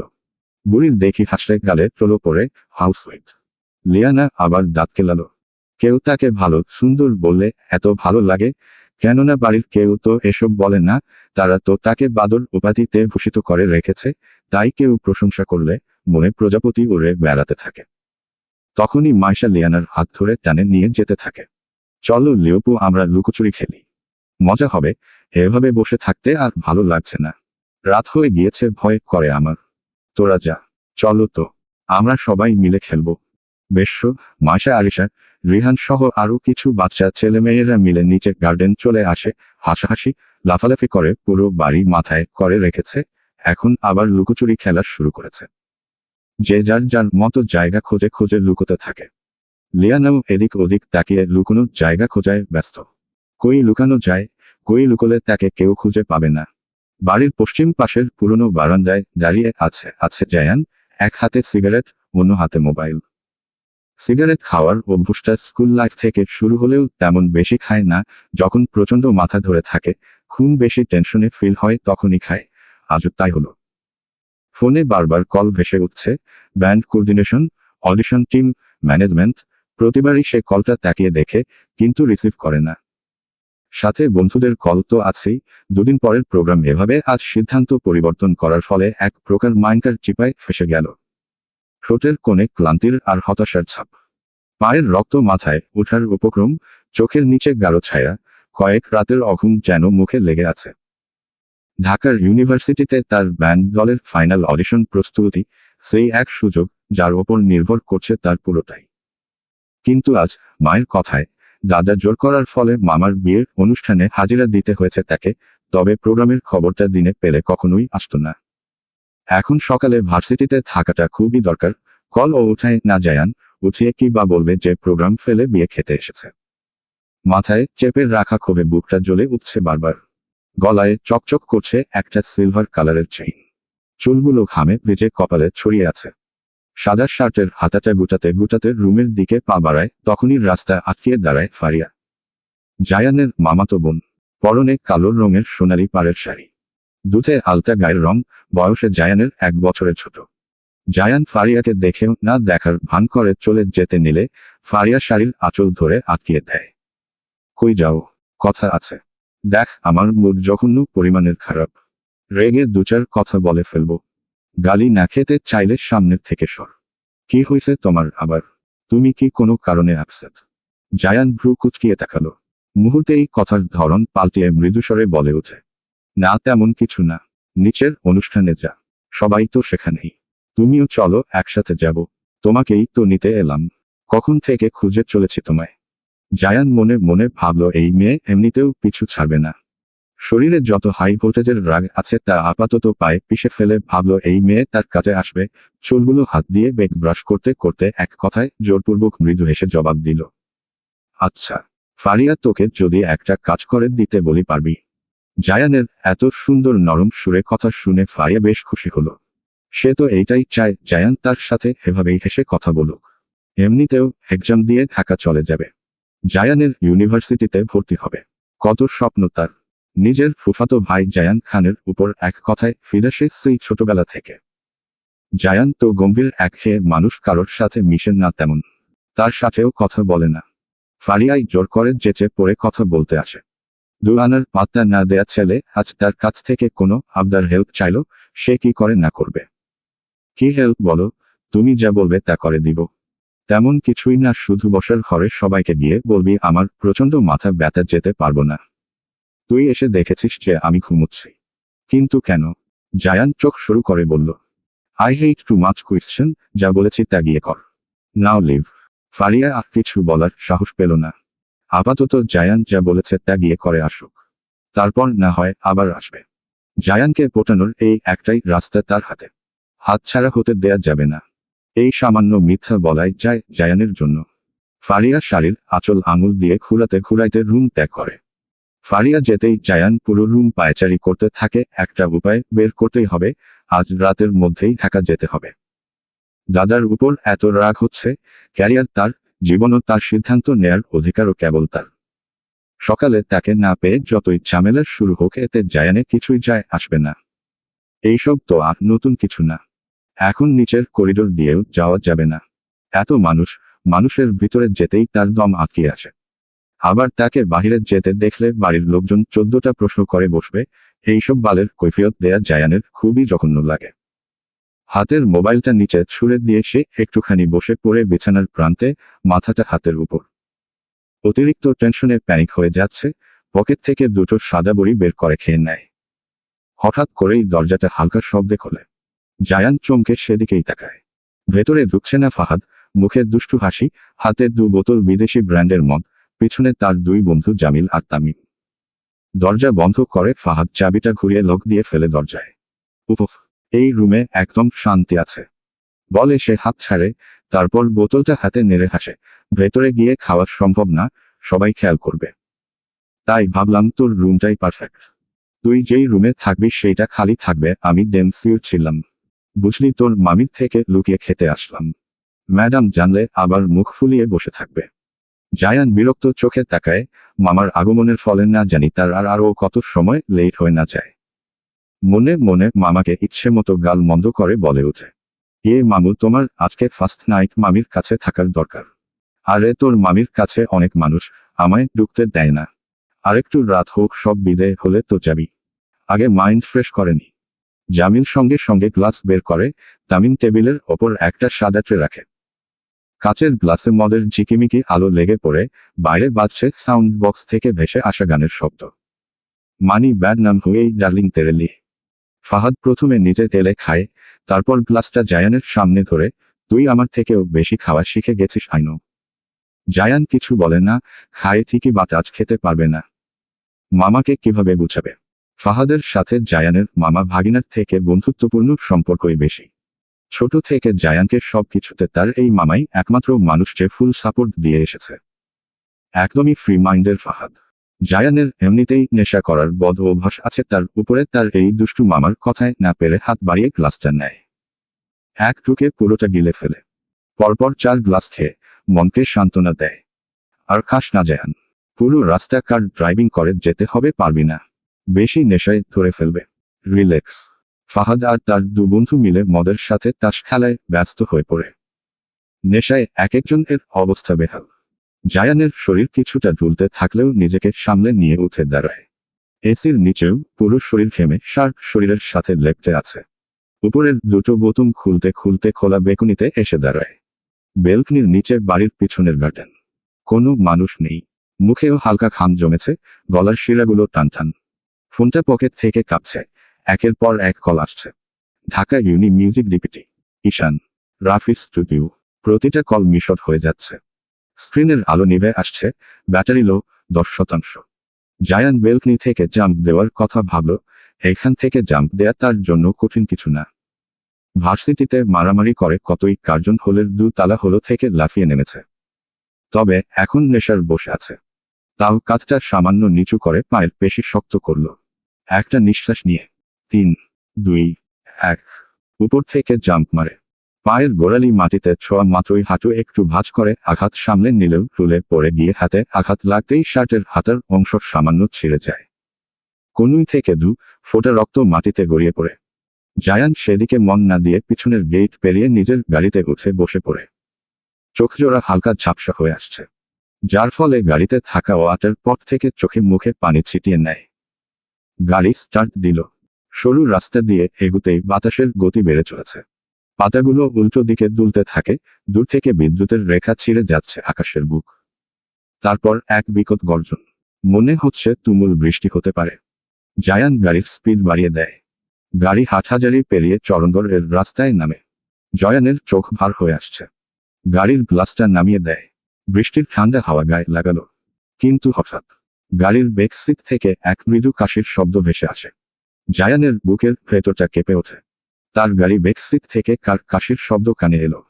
নাকি নেশার প্রভাব বুঝে উঠতে না পেরে সে আয়নায় তাকায়, কিছুই দেখতে পায় না। আবারও শব্দ আসে।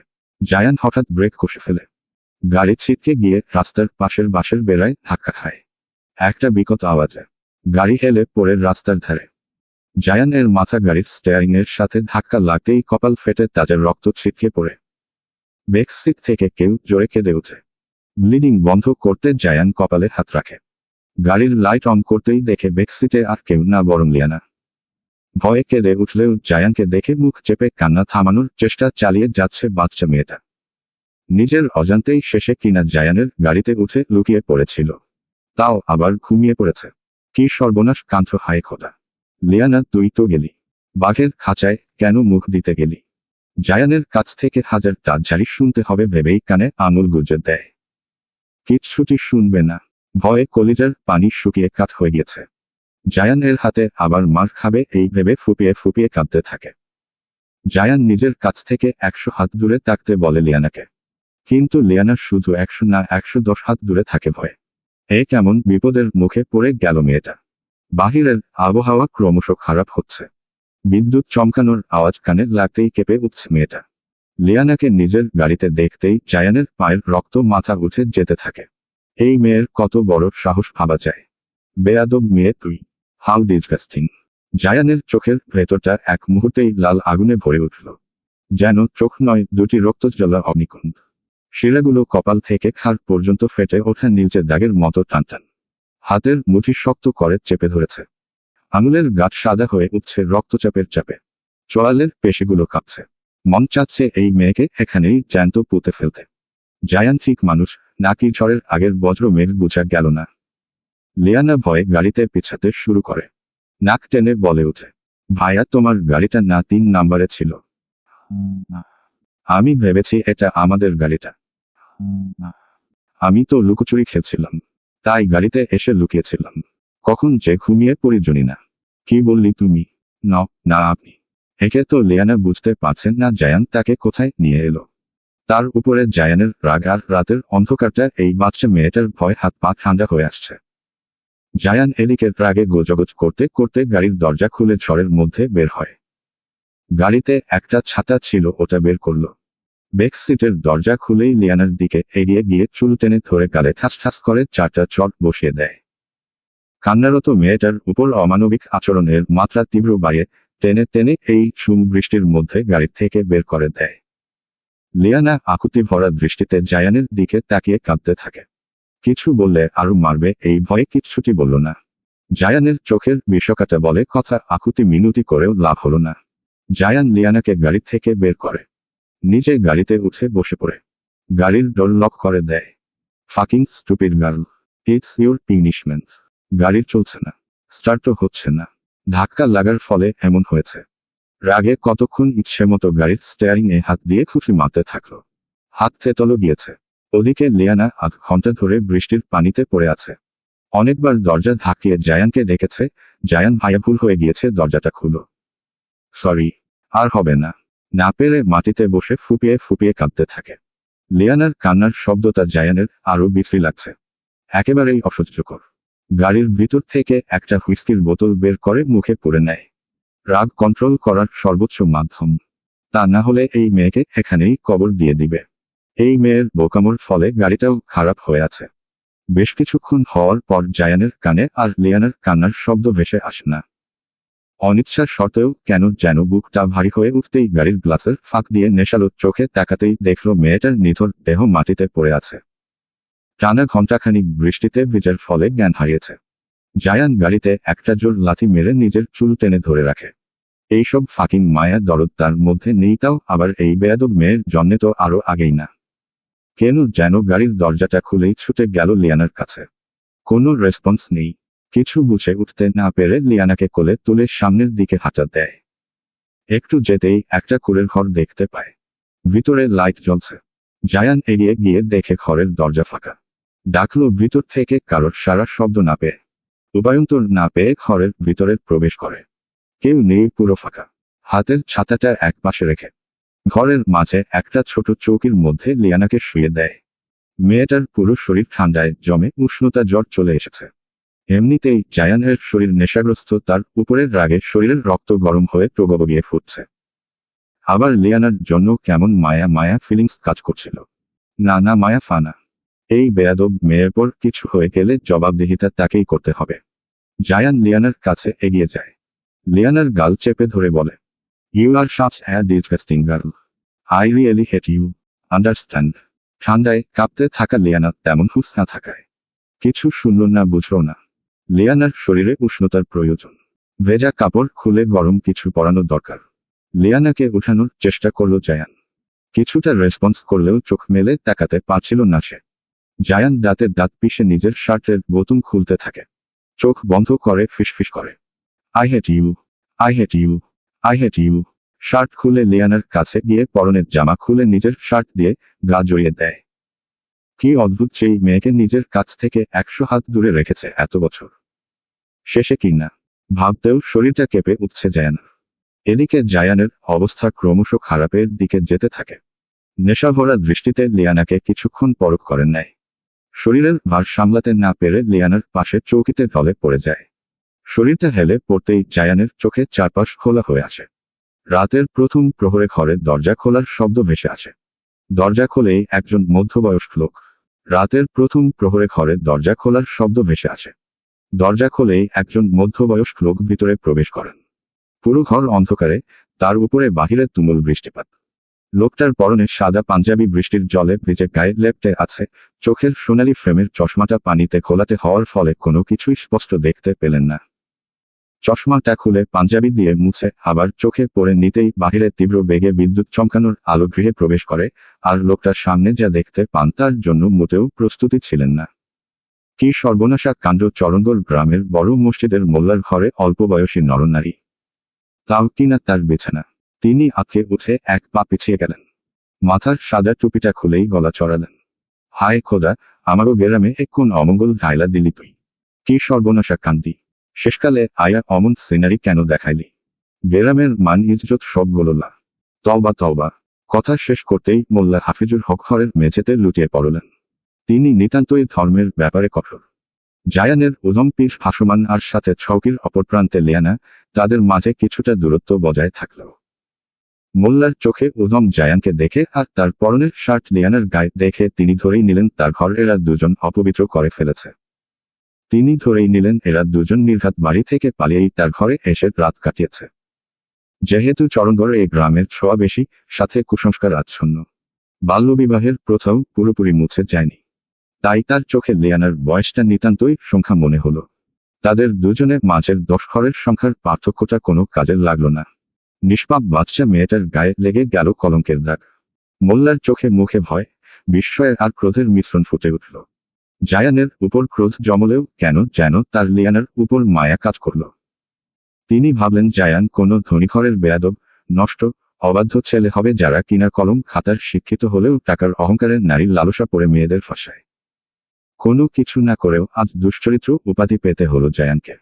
লিয়ানার বয়সী মোল্লারও একটা মেয়ে ছিল, বছর খানিক আগে ক্যান্সারে মারা যায়। তিনি লিয়ানার ইজ্জত বাঁচাতে চাইলেন। এখন যদি পুরো গ্রামবাসী ডেকে একই তো করেন, গ্রামের মান ইজ্জত সব ধুলোয় মিশে যাবে। আশেপাশের গ্রামের মানুষ চরণগড়ের গায়ে আঙুল তুলবে, যা গত 100 বছরেও এই ভূমিতে দেখা যায়নি। আবার তিনি গ্রামের মসজিদের মোল্লা। কিছুক্ষণ ঠান্ডা মাথায় ভেবে ঘর থেকে ছাতা মাথায় বের হয়ে গেলেন। বাহিরে থেকে দরজা তালা মেরে। বৃষ্টি টিপ টিপ করছিল জানালার লোহার গ্রিলে, বাতাসের ঝাপটা আর বজ্রপাতের গর্জন। জায়ানের লম্বা এক হাত পা হেলে পড়ে আছে চৌকির নিচে। কপালে আঘাত লাগার ফলে সেখানে থেকে গড়িয়ে রক্ত বালিশে লেগে আছে। কপালে জমাট বাঁধা শ্বাস কিছুটা অগভীর, দেহে অদ্ভুত দুর্বলতা। লিয়ানার গায়ে তীব্র জ্বর। একটু আকটু চোখ খোলার চেষ্টা করলেও ব্যর্থ হয়। শরীরটা এতটাই অবশ হয়ে আছে, নড়তেও পারছে না। তখন প্রায় রাতের শেষ প্রহর দরজার লোহার তালা খুলে মোল্লা গৃহে প্রবেশ করেন।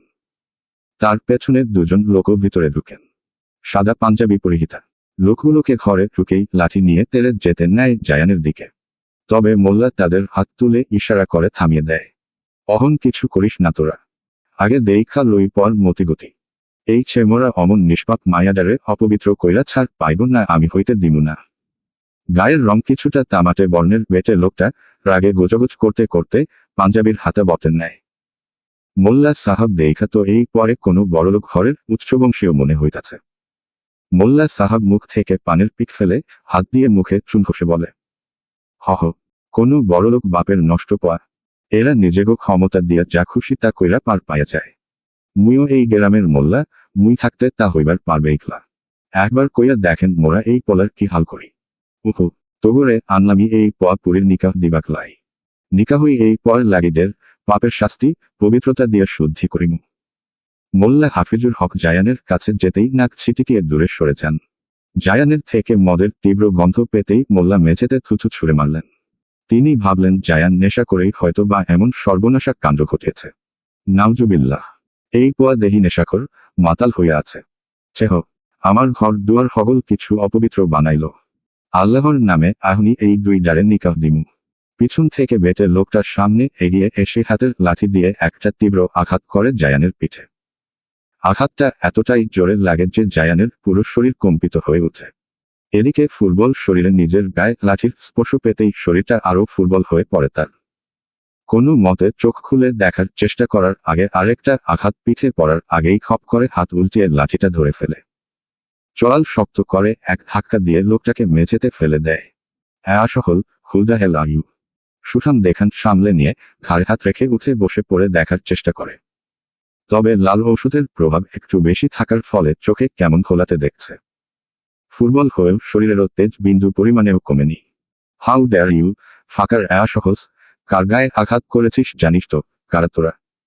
জায়ানের গায়ে আবার আঘাত করতে গেলেই মোল্লা থামিয়ে দেয়। তিনি এসে জায়ানের সামনে দাঁড়ায়। রাগান্বিত দৃষ্টি ফেলে বলে, তোরা দুইজনে মিল্লা আমার ঘর অপবিত্র করছ। দেহ আমি তোমাগো মান সম্মান নষ্ট করিবার চাই না। বাড়াবাড়ি করিও না, মোরে চিনকলাই। যা কইতাছি চুপচাপ তা মাইনা নাও। জায়ান মোল্লার কথা কিছুই বোঝল না। মাথা ব্যথায় টনটন করছে। মাথায় হাত চেপে ধরে নিজেকে শান্ত করার বৃথা চেষ্টা চালিয়ে গেল। পিছন থেকে লম্বা লোকটা জায়ানকে এমন কথা বলে বসল যা শোনার জন্য জায়ান মোটেও প্রস্তুত ছিল না। মোল্লা সাহাব তাড়াতাড়ি নিকাহ পড়াইয়া দেন। এই পোয়া যেই কোনো সময় পলাইয়া যাইতে পারে। বাচ্চা মায়াডার লগে নষ্টামি কইরা নষ্ট কইরা দিচ্ছে। অহন এই পোলা বিয়ে না করলে মায়ারে কেউ বিয়া করব বইলা মোর মনে হয় না। মায়াডারে একবারে অপবিত্র কইরা দিচ্ছে। কথাটা যেন জায়ানের কানভেদ করে পুরো বিদ্যুতের গতিতে বুক এক নিমিষেই ছিঁড়ে ফেলেছে। শেষ পর্যন্ত কিনা এই মিথ্যা অপবাদ, তাও আবার কার সাথে? নিজেরই কাজিন, যাকে খারাপ নজরে দেখা তো দুর্দু চোখেও সহ্য করতে পারে না। ছোঁয়া ছিয়া।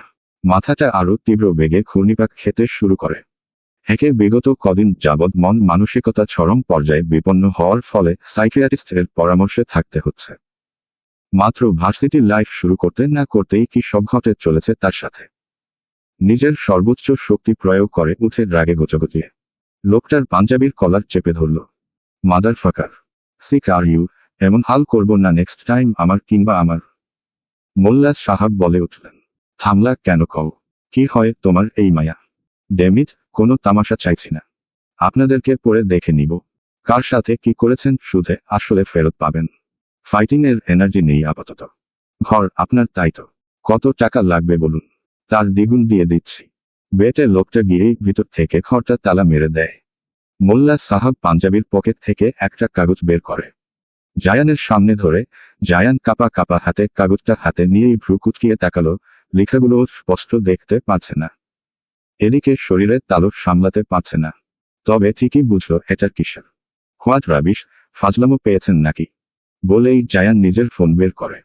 ফাক, এই ফোনটাও এখনই ডেড হতে হলো। ভালায় ভালায় কইতাছি নিকাহ নামায় নিজের নাম লিখা দাও, নাইলে এইখান থেইকা যাইতে পারবা না। মুই চাইলে পুরো গ্রামবাসীরে ডাইকা আনতে পারতাম, করি নাই। যা করার কইরা ফালাইছ, পবিত্র কইরা ফালাও সম্পর্ক, নাইলে উপরওয়ালার লালতো পড়ব। জায়ান ঘৃণায় মাথা কান চেপে ধরল। শাট আপ, কিছুই করিনি আমি। আপনারা কি সিক? মেল, ডিসগাস্টিং কথাবার্তা। কোন দিক থেকে মনে হয় আমি এই মেয়ের সাথে? No ah, she is not my type, understand. She is just a poor girl for me. Level দেখে কথা বলবেন, তা না হলে ওই জিভ ছিঁড়ে হাতে ধরাতে বেশি সময় লাগবে না। এত ইংরেজি মারায়ও না বাপ। নিকাহ নামায় লেখো। জায়ান কাগজটা হাত থেকে ছুঁড়ে ফেলে দেয়। বিপদ আসলে যে কত দিক থেকে আসে তা নিজের জীবনটার দিকে না তাকালে দেখতি না। নিজেকে ভালো প্রমাণ করতে সে কখনোই চায়নি। না ভালোর মুখোশ পরার ইচ্ছা জেগেছে। নিজের নিস্তেজ দেহটা কেমন অবশ হয়ে আসছে। তার উপরে এসব জঘন্য নোংরা নোংরা কথা টুমাস। কেমন পাগলের কারখানায় চলে হেলো নাকি বুঝে উঠতে পারছে না। লিয়ানার জায়গায় যদি ফারিয়া থাকতো মন বুঝো দেয়া যেত। যে কাছাকাছি বয়স, ভাবতেই গা খিং করে উঠল। জায়ান কাগজটাতে লাথি মেরে সরিয়ে দেয়। যত সব আলতু ফালতু কারবার। লুক অ্যাট হার এইজ, ফাকার্সের দল। তুমি কার সামনে দাঁড়াইয়া কইতাছ জানো? মোল্লা সাহাব রে সম্মান দেহাইয়া কথা কও, ওনার লেইগা তোমাগো ইজ্জত এখনো ভালা আছে। হু কেয়ার্স, আপনারা জানেন আমি কে। হুহ, হইবা আর কি কোনো বড়লোক বাপের বিগড়াইয়া যাওয়া পা, যে মায়া ভাগাইয়া আয়না ফুর। জায়ান কথা শেষ করার আগেই লোকটাকে ধরে থাপ্পড় মারতে উদ্যত হলো। তার আগেই মোল্লা সাহাব জায়ানের হাত ধরে তাকে সামনে এনে দাঁড় করায়। দেহ, তুমি কইলাম বেশি বাড়াবাড়ি করতাছ। মোল্লা সাহাব এই পোলা ভালোয় ভালোয় রাজি হইত না, আগেই কইছিলাম মুই। তুমি চাও লোকজন জড়ো করি মুই। এত তামাশা জায়ানের জাস্ট অসহ্য লাগছে। এই লোকগুলোর থেকে বেশি লিয়ানার উপর রাগে মাথায় রক্ত জমে উঠেছে। এই মেয়ের জন্যই সব, না সে ঢাকা পৌঁছাতে পারল তার উপরে চরিত্রের দাগ। ফুসফুসতে লিয়ানার দিকে তাকালো, চোখ জোড়া হেবার রক্তিম হয়ে ফুলে উঠেছে। তার মস্তিষ্কে হেবার লাড়া দিল। যা হচ্ছে হোক, এই মেয়েকে শুধু বাড়ি নিয়ে গিয়ে ইচ্ছে মতো মারতে পারলে মন শান্তি হবে। আপাতত এখান থেকে বের হওয়ার একটাই রাস্তা। এমনিতেও এসব টাকার কাগজে তার কিছুই যায় আসে না, আর না এসব বিয়ের বন্ধনে বিলিভ করে। লিয়ানার উপর ক্ষোভ আর তাকে শাস্তি দেয়ার ক্ষুধা তার মনে জেগে ওঠে। চলাল শক্ত করে মেঝে থেকে চারকোনা কাগজটা উঠিয়েই কিছু না ভেবে সাইন করে দিল। দাঁতে দাঁত পিষে কাগজটা হাত দিয়ে মুচড়ে মুচড়ে লিয়ানার সামনে যায়। মনের মধ্যে যত প্রকার ক্ষোভ জমা সব নিমিষেই পিষে ফেলে। ধ্বংসের খাতায় নাম লিখালো। জায়ানের কার্যকলাপ দেখে মোল্লাসহ তিনজন নিবৃত হল। জায়ানের এখন কাণ্ডে জায়ান নিজের কেটে যাওয়া কপাল থেকে রক্ত বের করে তা লিয়ানার অঙ্গুষ্ঠে লাগিয়ে নিকাহ নামায় আঙুলের ছাপ দিয়ে দেয়। এই নোংরা বিয়ের কাবিন হবে 1 টাকা। তোর যোগ্যতা ঠিক ততটুকুই। জায়ান নিজের পকেট থেকে একটা সেন্টার ফ্রুট বের করে লিয়ানার উপর ছুঁড়ে ফেলে। 1 টাকা বেশি আছে। না আমি এই নোংরা বিয়ে মানি, আর না তোর মতো বেয়াদব মেয়েকে বউ হিসেবে। এর একটাই বিধান শাস্তি। হঠাৎ উচ্চ শব্দে ফোন বেজে উঠতেই জায়ানের হুঁশ ফিরে। বিষাক্ত কালরাত্রির মস্তিষ্কে বিচলন করতে করতে কখন চোখ লেগে গেছে কে জানে। শার্টের হাতে গুটিয়ে ফোন রিসিভ করতেই মার্কো শীতল কণ্ঠে বলে উঠে, জায়ান, আর ইউ ফ্রি? খোলাই, মিস্টার মাল্টা আর মিসিং। রাত থেকে লফার্মে আসতে হবে তোকে। ওকে, বাদ মিডিয়াতে যেন এই খবর না পৌঁছায় আপাতত। সামলিয়ে নে ওই দিকটা। মার্কোর ফোন কেটে যেতেই জায়ান ভাবনায় পড়ে যায়। লিওনেল মাল্টা একজন দক্ষ ইনভেস্টিগেটর। জায়ানের অনেক কাছে। এভাবে মিসিং কি করে হতে পারে? নয় মাল্টার কিছু হয়ে গেলে তাদের প্লেন সব জ্বলে যাবে। It not good for them. জায়ানের ততক্ষণে মনে পড়ে লিয়ানার কথা সোফায় তাকাতে দেখে সেখানে নেই। রাতে তো পাশে ছিল, কই গেল? তড়িঘড়ি করে সোফা থেকে উঠেই পুরো ডাইনিং স্পেস খুঁজে ফেলে কোথাও নেই। লিয়ানাকে কোথাও দেখতে না পেয়ে মাথা আউট অফ কন্ট্রোল হয়ে যাচ্ছে জায়ানার। চোখের কোণে খুঁজে বেড়ানোর হাহাকার। শ্বাস ভারী হয়ে যাচ্ছে ক্রমশ, মুখের রাগ আর দমিয়ে রাখা অস্থিরতা। চারোয়াশ খুঁজতে খুঁজতে হঠাৎ 2 পা এগিয়ে গিয়ে সে দেয়ালে হাত থেকে মাথাটা পেছনে হেলিয়ে দম নিয়ে ডেকে ওঠে, ডার্লিং, হোয়ার আর ইউ? জায়ানের কপালের ঘাম জমে উঠে। এত অস্থিরতা সে কোনো কিছু নিয়ে হয় না। জায়ান 1 পা পিছিয়ে আসে, তারপর কাপা ঠোঁটে আবার ডেকে ওঠে, ডার্লিং, হোয়ার আর ইউ? ঠোঁট বাঁকালো, if I catch you, then I will test you. Come on, don't play with me. Kitchen থেকে কিসের যেন আওয়াজ আসছে। জায়ান ভ্রু কুচকিয়ে সেদিকে তাকালো। ওহ গড, তার মানে তার বউ কিচেনে আর সে পুরো বাড়ি খুঁজ চলেছে। I am coming baby girl. Zayan কিচেনের দরজার কাছে যেতেই তার ঠোঁট কিঞ্চিত ফাঁক হয়ে গেল নিজে থেকে। ঠোঁট কামড়িয়ে কিছুক্ষণ সেদিকে তাকিয়ে রইল। দেয়ালে কাঁধ হেলিয়ে হাত বুকের উপর। লিয়ানা কিচেনে ব্ল্যাক কফি বানাচ্ছে জায়ানের জন্য। কিন্তু জায়ানের মুগ্ধ হয়ে তাকিয়ে থাকার কারণ, লিয়ানা কানে হেডফোন লাগিয়ে গুনগুন করে কোমরে দুলিয়ে দুলিয়ে নাচ করতে করতে কফি মেক করছে। আর জায়ান লিয়ানার পুরো মুভমেন্ট চোখ দিয়ে স্কিন করে ফিসফিস করে বলে, ডেমিট, ক্রেজি গার্ল। পাগল করার নতুন ট্রিক্স বের করেছে দেখছি। লিয়ানা কোমর দুলিয়ে আনো মনে গুনগুন করে স্প্যানিশ গানে তাল মিলাচ্ছে। ডেসপ্যাসিটো, কুইয়ারো রেসপিরার তু চুয়েলো ডেসপ্যাসিটো। ডিজা কুটে ডিগা cautious al oído. Para curte aquellas esai no estás conmigo. Despacito. Quiero desnudarte besos despacito. Farmar las partes de tu laberinto. O hay hacer de tu chuepo todo y en manuscrito. Sab, sab, sab. Sab, sab. Quiero ver bailar tu pelo. Quiero usar tu ritmo. Culi incense am I bocatas lugares. Favoritos, favoritos baby. Zayan জিভের অগ্রভাগ দিয়ে গাল স্পর্শ করে সামনে এগিয়ে যেতে থাকে। লিয়ানার কাছে গিয়েই নিজের শীতল স্পর্শ দিয়ে পিছন থেকে জড়িয়ে ধরল তাকে। হুট করে জায়ানের স্পর্শ পেতেই লিয়ানা কেঁপে উঠে, ভীত হয়ে যায়। জায়ান লিয়ানার কান থেকে হেডফোনটা সরিয়ে ঘাড়ে ওষ্ঠ ছুঁয়ে দেয়। লিয়ানার শুকনো দুঃখ হিলে বলে, কখন উঠলেন? তুই আগে এটা বল, গান গিয়ে ডাকার কি দরকার? এমনি বললেই তো হয়। Am all time ready. জায়ানের এখন কথায় লিয়ানা বিষম খায়। কি বুঝাতে চাইল জায়ান তাকে? মানে, কি বলতে চাইছেন? জায়ান একটু দুষ্টু হাসল। লিয়ানার কানের কাছে মুখ নিয়ে বলে ওঠে, গান কি বুঝে শুনে গাইছিস? মিনিং জানিস তো নাকি? এটা তো স্প্যানিশ সং, সে কি করে এটার অর্থ বুঝবে? ভালো লাগে তাই শুনে। বুঝার কি দরকার? তুই চাইলে এইবার আমি এটার অর্থ গেয়ে শোনাতে পারি তোকে। যাক, এতদিনে একটা ভালো গান শুনবে জায়ানের মুখ থেকে লিয়ানা, শুনতেও মন চাইল। হে হে শুরু করুন। জায়ান গলা খাঁকড়িয়ে সুর তুলল, ধীরে ধীরে। আমি ধীরে ধীরে তোমার ঘাড়ে শ্বাস নিতে চাই। আমাকে তোমার কানে কানে বলতে দাও, যেন আমাকে মনে রাখো যখন সাথে থাকবো না। আমি আস্তে আস্তে তোমাকে চুমু খেতে চাই। আর তোমার সংকেত ছড়িয়ে দাও দেয়ালে দেয়ালে। আর তোমার শরীরকে করো পুণ্ডলিপির মতো। ওঠো ওঠো ওঠো। আমি তোমার চুলে নৃত্য দেখতে চাই।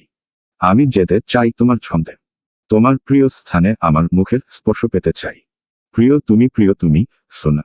লিয়ানা গান কি শুনবে? তার কান লাল হয়ে গরম হয়ে উঠেছে। মানে এ গান তার প্রিয়? এই নষ্ট গান, হায়রে, নিজের অসভ্য স্বামীর মুখে তাও কিনা শুনতে হলো। জায়ান গান শেষ করার আগেই লিয়ানার মাথা চক্কর দিয়ে উঠল। গান শেষ হওয়ার আগেই লিয়ানা একবারে বেহুশ হয়ে গেল। একটা কই মাছের প্রাণওয়ালা মানবের কপালে শেষে কিনা এই চুনিপুটি মতো বউ জুটল।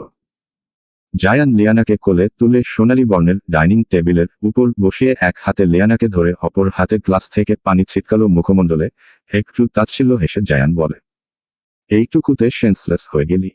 লিয়ানা গলা থেকে হেডফোনটা খুলে পিটপিট চোখে জায়ানের দিকে তাকালো, হাতের তালু দিয়ে জায়ানের বুক বরাবর 5টা কিল খুশি মেরে বলে, আমি মোটেও গান ফান শুনে বেহুশ হইনি।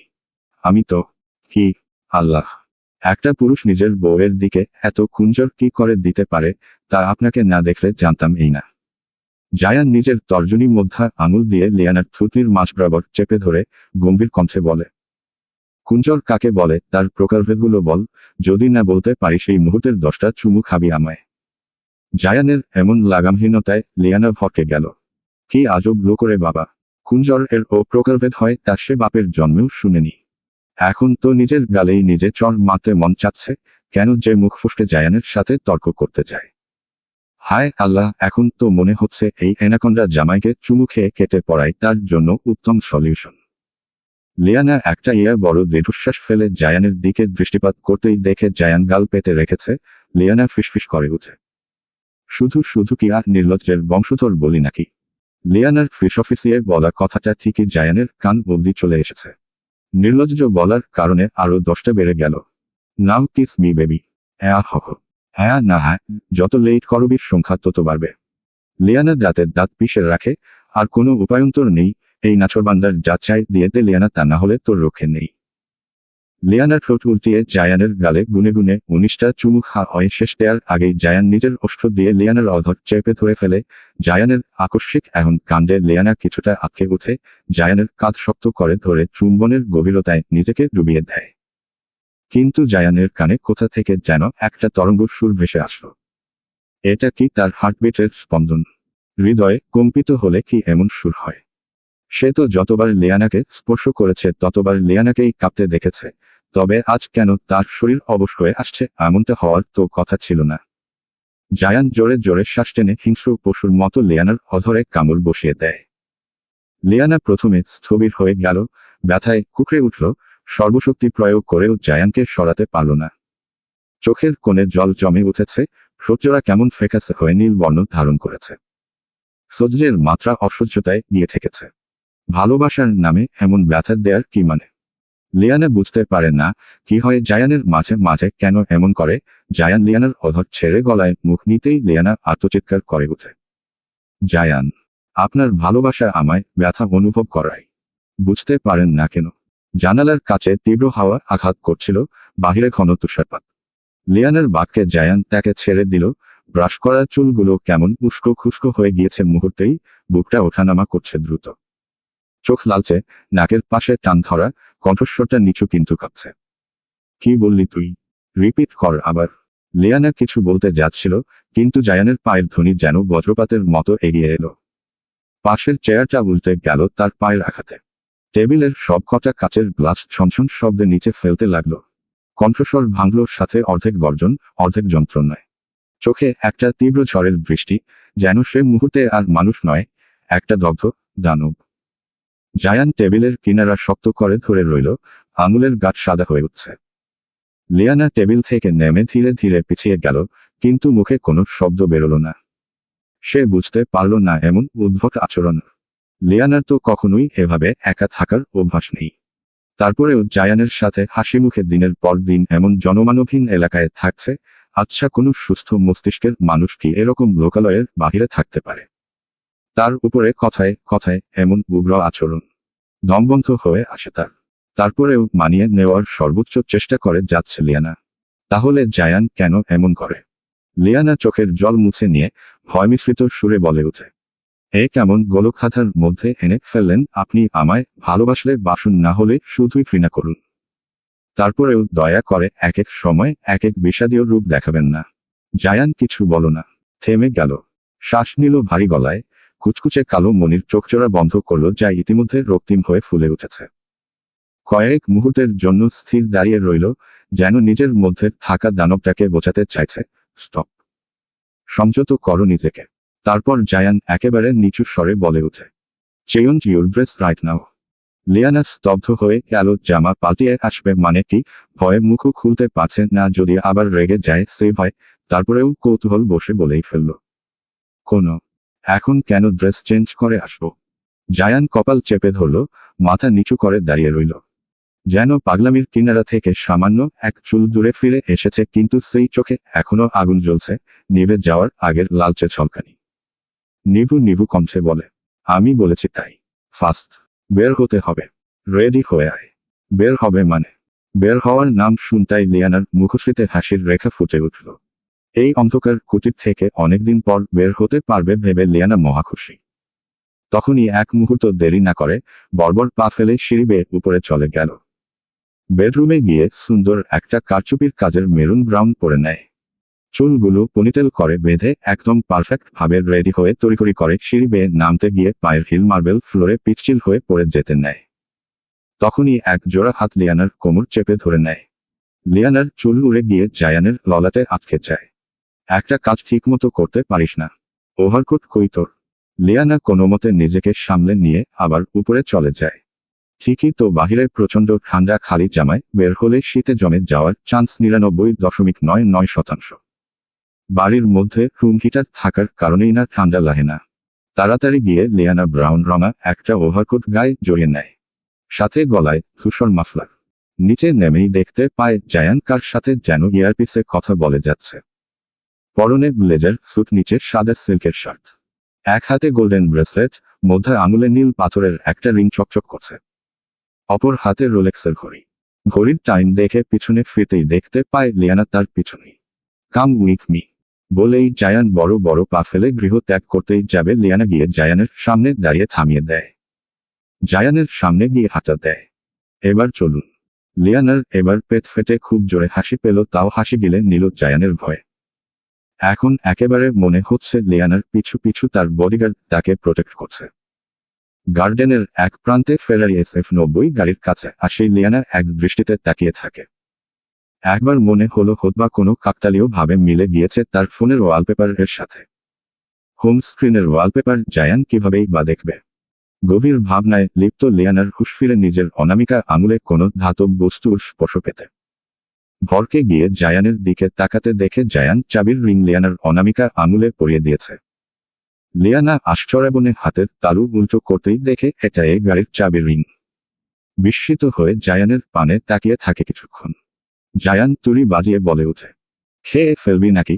এভাবে কেন তাকিয়ে আছিস? না মানে, আমাকে কেন দিলেন? Because it's your car, that's who I. আমার। জায়ান লিয়ানার দিকে কিছুটা ঝুঁকে লিয়ানার নাকের ডগায় আঙুল ছুঁয়ে দেয়। তোর আর আমার আবার কি? আমার যাত্রা তো তোরই।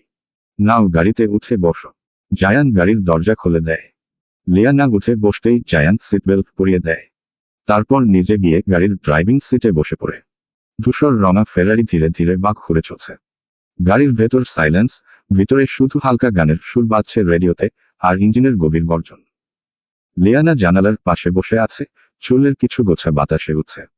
তার চোখে পর্বতের প্রতিচ্ছবি, দূরে কোথাও মেঘের ভেতর সূর্যের রশ্মি ছড়িয়ে পড়ছে, টায়ারের নিচে ছোট ছোট পাথর গড়িয়ে পড়ল খাদে।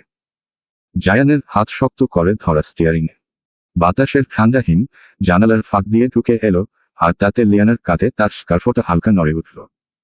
জায়ান গাড়ির কাঁচ উপরে উঠিয়ে হিটার অন করে দেয়। ফ্রান্সের দক্ষিণের কোতো দাজুর অঞ্চলে, যেখানে নীল সমুদ্রের ধারে পাহাড়ি রাস্তাগুলো সাপের মতো বেঁকে গেছে, পাশে পাথরের ক্লিফ, নিচে ঝিকিমিকি করা ভূমধ্যসাগরের নীল জল। নাদিয়া বাইক রাইড করে এসে পড়ে এখানে। নাদিয়া প্রায়শই গাড়ি থেকে বাইক রাইড করতে বেশি স্বাচ্ছন্দ্যবোধ করে। নাদিয়ার পরনে একটা কালো লেদার জ্যাকেট, জিন্স প্যান্ট। দেখতে মনে হচ্ছে কোনো লেডি বাইকার। মার্কো একজন ইটালিয়ান ব্যক্তির সাথে হ্যান্ডশেক করছে। মার্কো সাদা ক্রিস্পো শার্টের হাতা গুটিয়ে রেখেছে। আজকে টাই ছাড়া খোলা কলার, মুখে হালকা খোঁচা খোঁচা দাড়ি। নাদিয়া এসেই মার্কোর কাঁধে হাত রাখে। মার্কো পিছনে না ফিরেই বুঝে ফেলে এটা আর কেউ না নাদিয়া। নাদিয়া নাকুচে গলায় বলে, একা এলি কেন? বলেছিলাম না আমায় ড্রপ করে নিয়ে আসতে। মার্কো গম্ভীর কণ্ঠে বলে, আমাকে কি তোর পার্সোনাল ড্রাইভার মনে হয় নাকি? মার্কোর এমন তাচ্ছিল্য করা জবাবের জন্য নাদিয়া মোটেও প্রস্তুত ছিল না। তার গাড়ির ইঞ্জিনজনিত প্রবলেমের কারণে গাড়িটা মেকানিকের কাছে দিয়ে রেখেছে। প্রথমে এলেক্সই বলেছিল, তবে এলেক্সকে জায়ান শহরের বাহিরে পাঠিয়েছে মাল্টার নিখোঁজের তদন্তের জন্য। তবে মার্কো এমন গম্ভীর প্রকৃতির কঠোর মনের মানুষ, তা নতুন কিছু না। তবে নাদিয়া ভেবেছিল এতখানি রাস্তার পথ মার্কো নিশ্চয়ই তাকে একা ফেলে আসবে না। মন চাচ্ছে এক খুশিতে সরু নাক ভোতা করে দিতে। নাদিয়ার রাগে তার পায়ের হিল দিয়ে মার্কোর পায়ের উপর চেপে ধরে। কোনো কাজ হলো না। মার্কো আহটুকুনিও করল না, শুধু ভ্রু কুচকিয়ে প্যান্টের পকেট হাত রেখে তাকিয়ে আছে। নাদিয়ার রাগে গোজগোজ করতে করতে বলে, হোয়াট দ্য হেল মার্কো, ব্যথা পাচ্ছিস না কেন? উফ, অসহ্য। না, ব্যথা পাওয়া যায় না। ওয়েট, আমি দিয়ে দেখাচ্ছি। বলতে বলতেই মার্কো লেদার বুট শু দিয়ে নাদিয়ার পায়ে চেপে ধরতেই ব্যথায় উহুহ করে উঠে নাদিয়া। এই কুকুর ছাড়। উফ, you hurt me, please stop. ধরার আগেই ছাড়ার প্রসঙ্গ। It not fair Noor. Marco নাদিয়ার পা ছেড়ে দিয়ে বর্বর পা ফেলে ভিআইপি স্টেজের দিকে পা বাড়ায়। নাদিয়া পিছন পিছন চিল্লাতে চিল্লাতে দৌড়াতে থাকে। কুকুর, কুকুর, কুকুর। One day I will kill you, damn it. VIP স্টেজে উঠেই নাদিয়া মার্কোর চুল টেনে ধরে জোরে টান মেরে পিঞ্চ মারে। তারপর মার্কোর পাশে গিয়ে বসে পড়ে। জায়ানদের গাড়ি ততক্ষণে কোতো দাজুরেতে এসে পৌঁছে পড়ে। গাড়ি ব্রেক কষতেই ভিতর থেকে জায়ান বেরিয়ে আসে, এসে লিয়ানার সাইডের দরজাটা খুলে দেয়। লিয়ানা গ্রাউন্ড সামলে নিয়ে গাড়ি থেকে নামে। নামতেই আশেপাশের এত লাইটিংয়ের আলোতে চোখ কুঁচকে যায়। কিসের এত আলো? জায়ান তাকে কোথায় বানিয়ে এলো? এত মিউজিক, মানুষদের কোলাহল কিসের? লাইটের ফ্ল্যাশের ফলে ঠিকভাবে চোখ মেলে তাকাতে পারছে না। জায়ান লিয়ানার হাত ধরে লাল কার্পেটের উপর দিয়ে হেঁটে স্টেজের দিকে পা বাড়ায়। তাদের দেখে আশেপাশের নামি দামি ব্যক্তিরা তাকিয়ে আছে, যেন কোনো রয়্যাল কাপল হেঁটে আসছে। কোথায় এসেছি আমরা? একটু পরেই জানতে পারবি সুইট হার্ট। লিয়ানাকে দেখতে পেয়েই নাদিয়া খুব খুশি হলো, কতদিন ধরে দেখে না। নাদিয়ার জায়ানের বউ হিসেবে না, বরং ছোট বোনের মতো লিয়ানাকে স্নেহ করে। লিয়ানা সিঁড়ি দিয়ে উপরে উঠতেই জায়ান লিয়ানার হাত ছেড়ে দেয়। আপনি আসবেন না? আমি একা কই যাব? উপরে নাদিয়া আছে, ওর কাছে যা। আমার একটু কাজ আছে। নাও গো, নুরি আপু। হুম। নাদিয়ার কথা শুনতাই লিয়ানা গ্রাউন্ড সামলে নিয়ে উপরে উঠতে থাকে। একবার পিছন ফিরে জায়ানের দিকে তাকাতেই দেখে জায়ান নেই। আর কোথায় গেল লোকটা? লিয়ানা একবার পিছনে ফিরে আবার সামনে তাকাতেই নাদিয়া এসে জড়িয়ে ধরে লিয়ানাকে উপরে ভিআইপি স্টেজে নিয়ে যায়। Oh my girl, I miss you. I also miss you Nuri আপু। তুমি জানো আমার এখন কি যে শান্তি লাগতেছে। আমি তোমাদের সাথে থাকতে চাই। তুমি একটু ওনাকে বলবে? লিয়ানার আকুতি ভরা কণ্ঠে বলা কথায় নাদিয়ার মনে মায়া অনুভব হলো। কিছুটা শীতল গলায় বলে, জায়ানকে বলবো মাঝে মাঝে স্যাডো এম্পায়ারে নিয়ে আসতে তোমায়। তাহলে হ্যাপি সব সময়, কেন না? নাদিয়া হাসল। জায়ান যা করে সব তোমার ভালোর জন্য। Listen, don't heart my friend, okay? Liana ঠোঁট বাঁকালো। সে কবে এবার জায়ানকে কষ্ট দিল? জায়ানই তো তাকে আঘাত করে প্রতি মুহূর্তে। তবে এখানে কি হচ্ছে তা বুঝতে না পেরে লিয়ানা নাদিয়াকে জিজ্ঞেস করতে যাবে, ঠিক তখনই লাউডস্পিকারে ঘোষণার আওয়াজ ভেসে আসে। Ladies and gentleman, welcome to the international grand prix of France. স্ট্যাচে বসা হাজারো দর্শক, কারো হাতে ফরাসি পতাকা, কারো মুখে রঙিন মাস্ক, আবার কেউ মোবাইল তুলে সরাসরি লাইভ করছে। আন্তর্জাতিক কার রেসিং প্রতিযোগিতা। বিশ্বের সেরা 12 জন রেসাররা অংশগ্রহণ করবে তাতে। আন্তর্জাতিক কার রেসিং প্রতিযোগিতায় মোট বাজেট প্রায় ৭৫ মিলিয়ন ইউরো, যার মধ্যে ৩০% স্পন্সরশিপ এসেছে ফ্যাশন হাউস মাইসন দুগালের কাছ থেকে, আর বাকি এসেছে আন্তর্জাতিক স্পোর্টস নেটওয়ার্ক, রেসিং ব্র্যান্ড আর ধনী ব্যবসায়ীদের বিনিয়োগ থেকে। ক্রিমিনাল লয়ার জায়ান খানও স্পন্সর করেছে তাতে। লাউডস্পিকার এবার ১২ জন রেসারের নাম ঘোষণা হচ্ছে, যেখানে থাকছে বিশ্বের ১২টি দেশ থেকে আগত ১২ জন বিগত কয়েক বছরের জয়ী রেসারগণ। THETWLVCOUNTRIESOFSPED ফ্রান্স, ইতালির, জার্মানি, জাপান, স্পেন, যুক্তরাজ্য, ব্রাজিল, অস্ট্রেলিয়া, রাশিয়া, দুবাই, চীন। প্রত্যেকটা দেশের নাম আর কোন দেশ থেকে কোন রেসার অংশগ্রহণ করবে তার নামগুলো লিয়ানা মনোযোগ সহকারে শুনছে। সে খুব খুশি। লিয়ানা এমনিতেই কার লাভার গার্ল। তার উপরে এভাবে কখনো সরাসরি কার রেসিং প্রতিযোগিতা দেখতে পারবে তা তো স্বপ্ন তুললে। কিন্তু যখনই অ্যানাউন্সমেন্ট হলো যে ফ্রান্স থেকে যিনি রেসিং করবে গ্রেট জায়ান, লিয়ানা আঁতকে উঠে নাদিয়ার দিকে তাকায়। কি নাম বলল আপু? মার্কো পপকর্ন খেতে খেতে বলে, গম্ভীর গলায় বলে, যা শুনেছ তা। কেন, জায়ান তোমাকে কিছু বলেনি? না তো, জায়ান তো ইন্টারন্যাশনালি কার রেসার। ইউনিভার্সিটি থেকে বহুবার রেস করেছে, এলেক্সও করে। তারপর জায়ান ফ্রান্সের সিটিজেনশিপ পাওয়ার পর ইন্টারন্যাশনালি ভাবে রেস করত। যেহেতু ফ্রান্সের নাম্বার রেসারের তালিকায় জায়ানের নাম আছে, তাহলে আন্তর্জাতিকভাবে তো তারই অংশ নেওয়ার কথা, তাই না? তাহলে উনি কি প্রফেশনালি রেসার? এটা জায়ানের একটা হ্যাবিট, যখন মন চায় করে, তেমন গুরুত্ব দেয়নি কখনো। তবে যখনই রেসিং করবে তখন আর অনেকেও জেতার প্রশ্নই আসে না। কিছুক্ষণের মধ্যেই গ্রাউন্ডে একটা লাল কালারের রেসিং কার তার গ্লাসেবডি নিয়ে উপস্থিত হয়। কার নাম্বার 07। কারের ভেতর থেকে একজন ব্যক্তি নামে। পরনে ফায়ারপ্রুফ রেসিং স্যুট, মাথায় হেলমেট, হাতে কালো গ্লাভস বুট। হেলমেটেরটা খুলতেই কপাল ছুঁই চুলগুলো ছেড়ে নেয় এপাশ ওপাশ। হেলমেট খুলে রেসিং কারে পিঠ ঠেকিয়ে দাঁড়ালো। তার দৃষ্টি ভিআইপি স্টেজে বসা মেরুন রঙা ব্রাউন পরিহিতা ব্রাউন চোখের লিয়ানার দিকে। হাত নেড়ে হাই দিল লিয়ানাকে। লিয়ানাও ততক্ষণে জায়ানকে লক্ষ্য করে। মুখে একটু মৃদু হাসির রেখা টানতেই জায়ান একটা ফ্লাইং কিস ছুড়ে দেয় লিয়ানার দিকে। চলবে।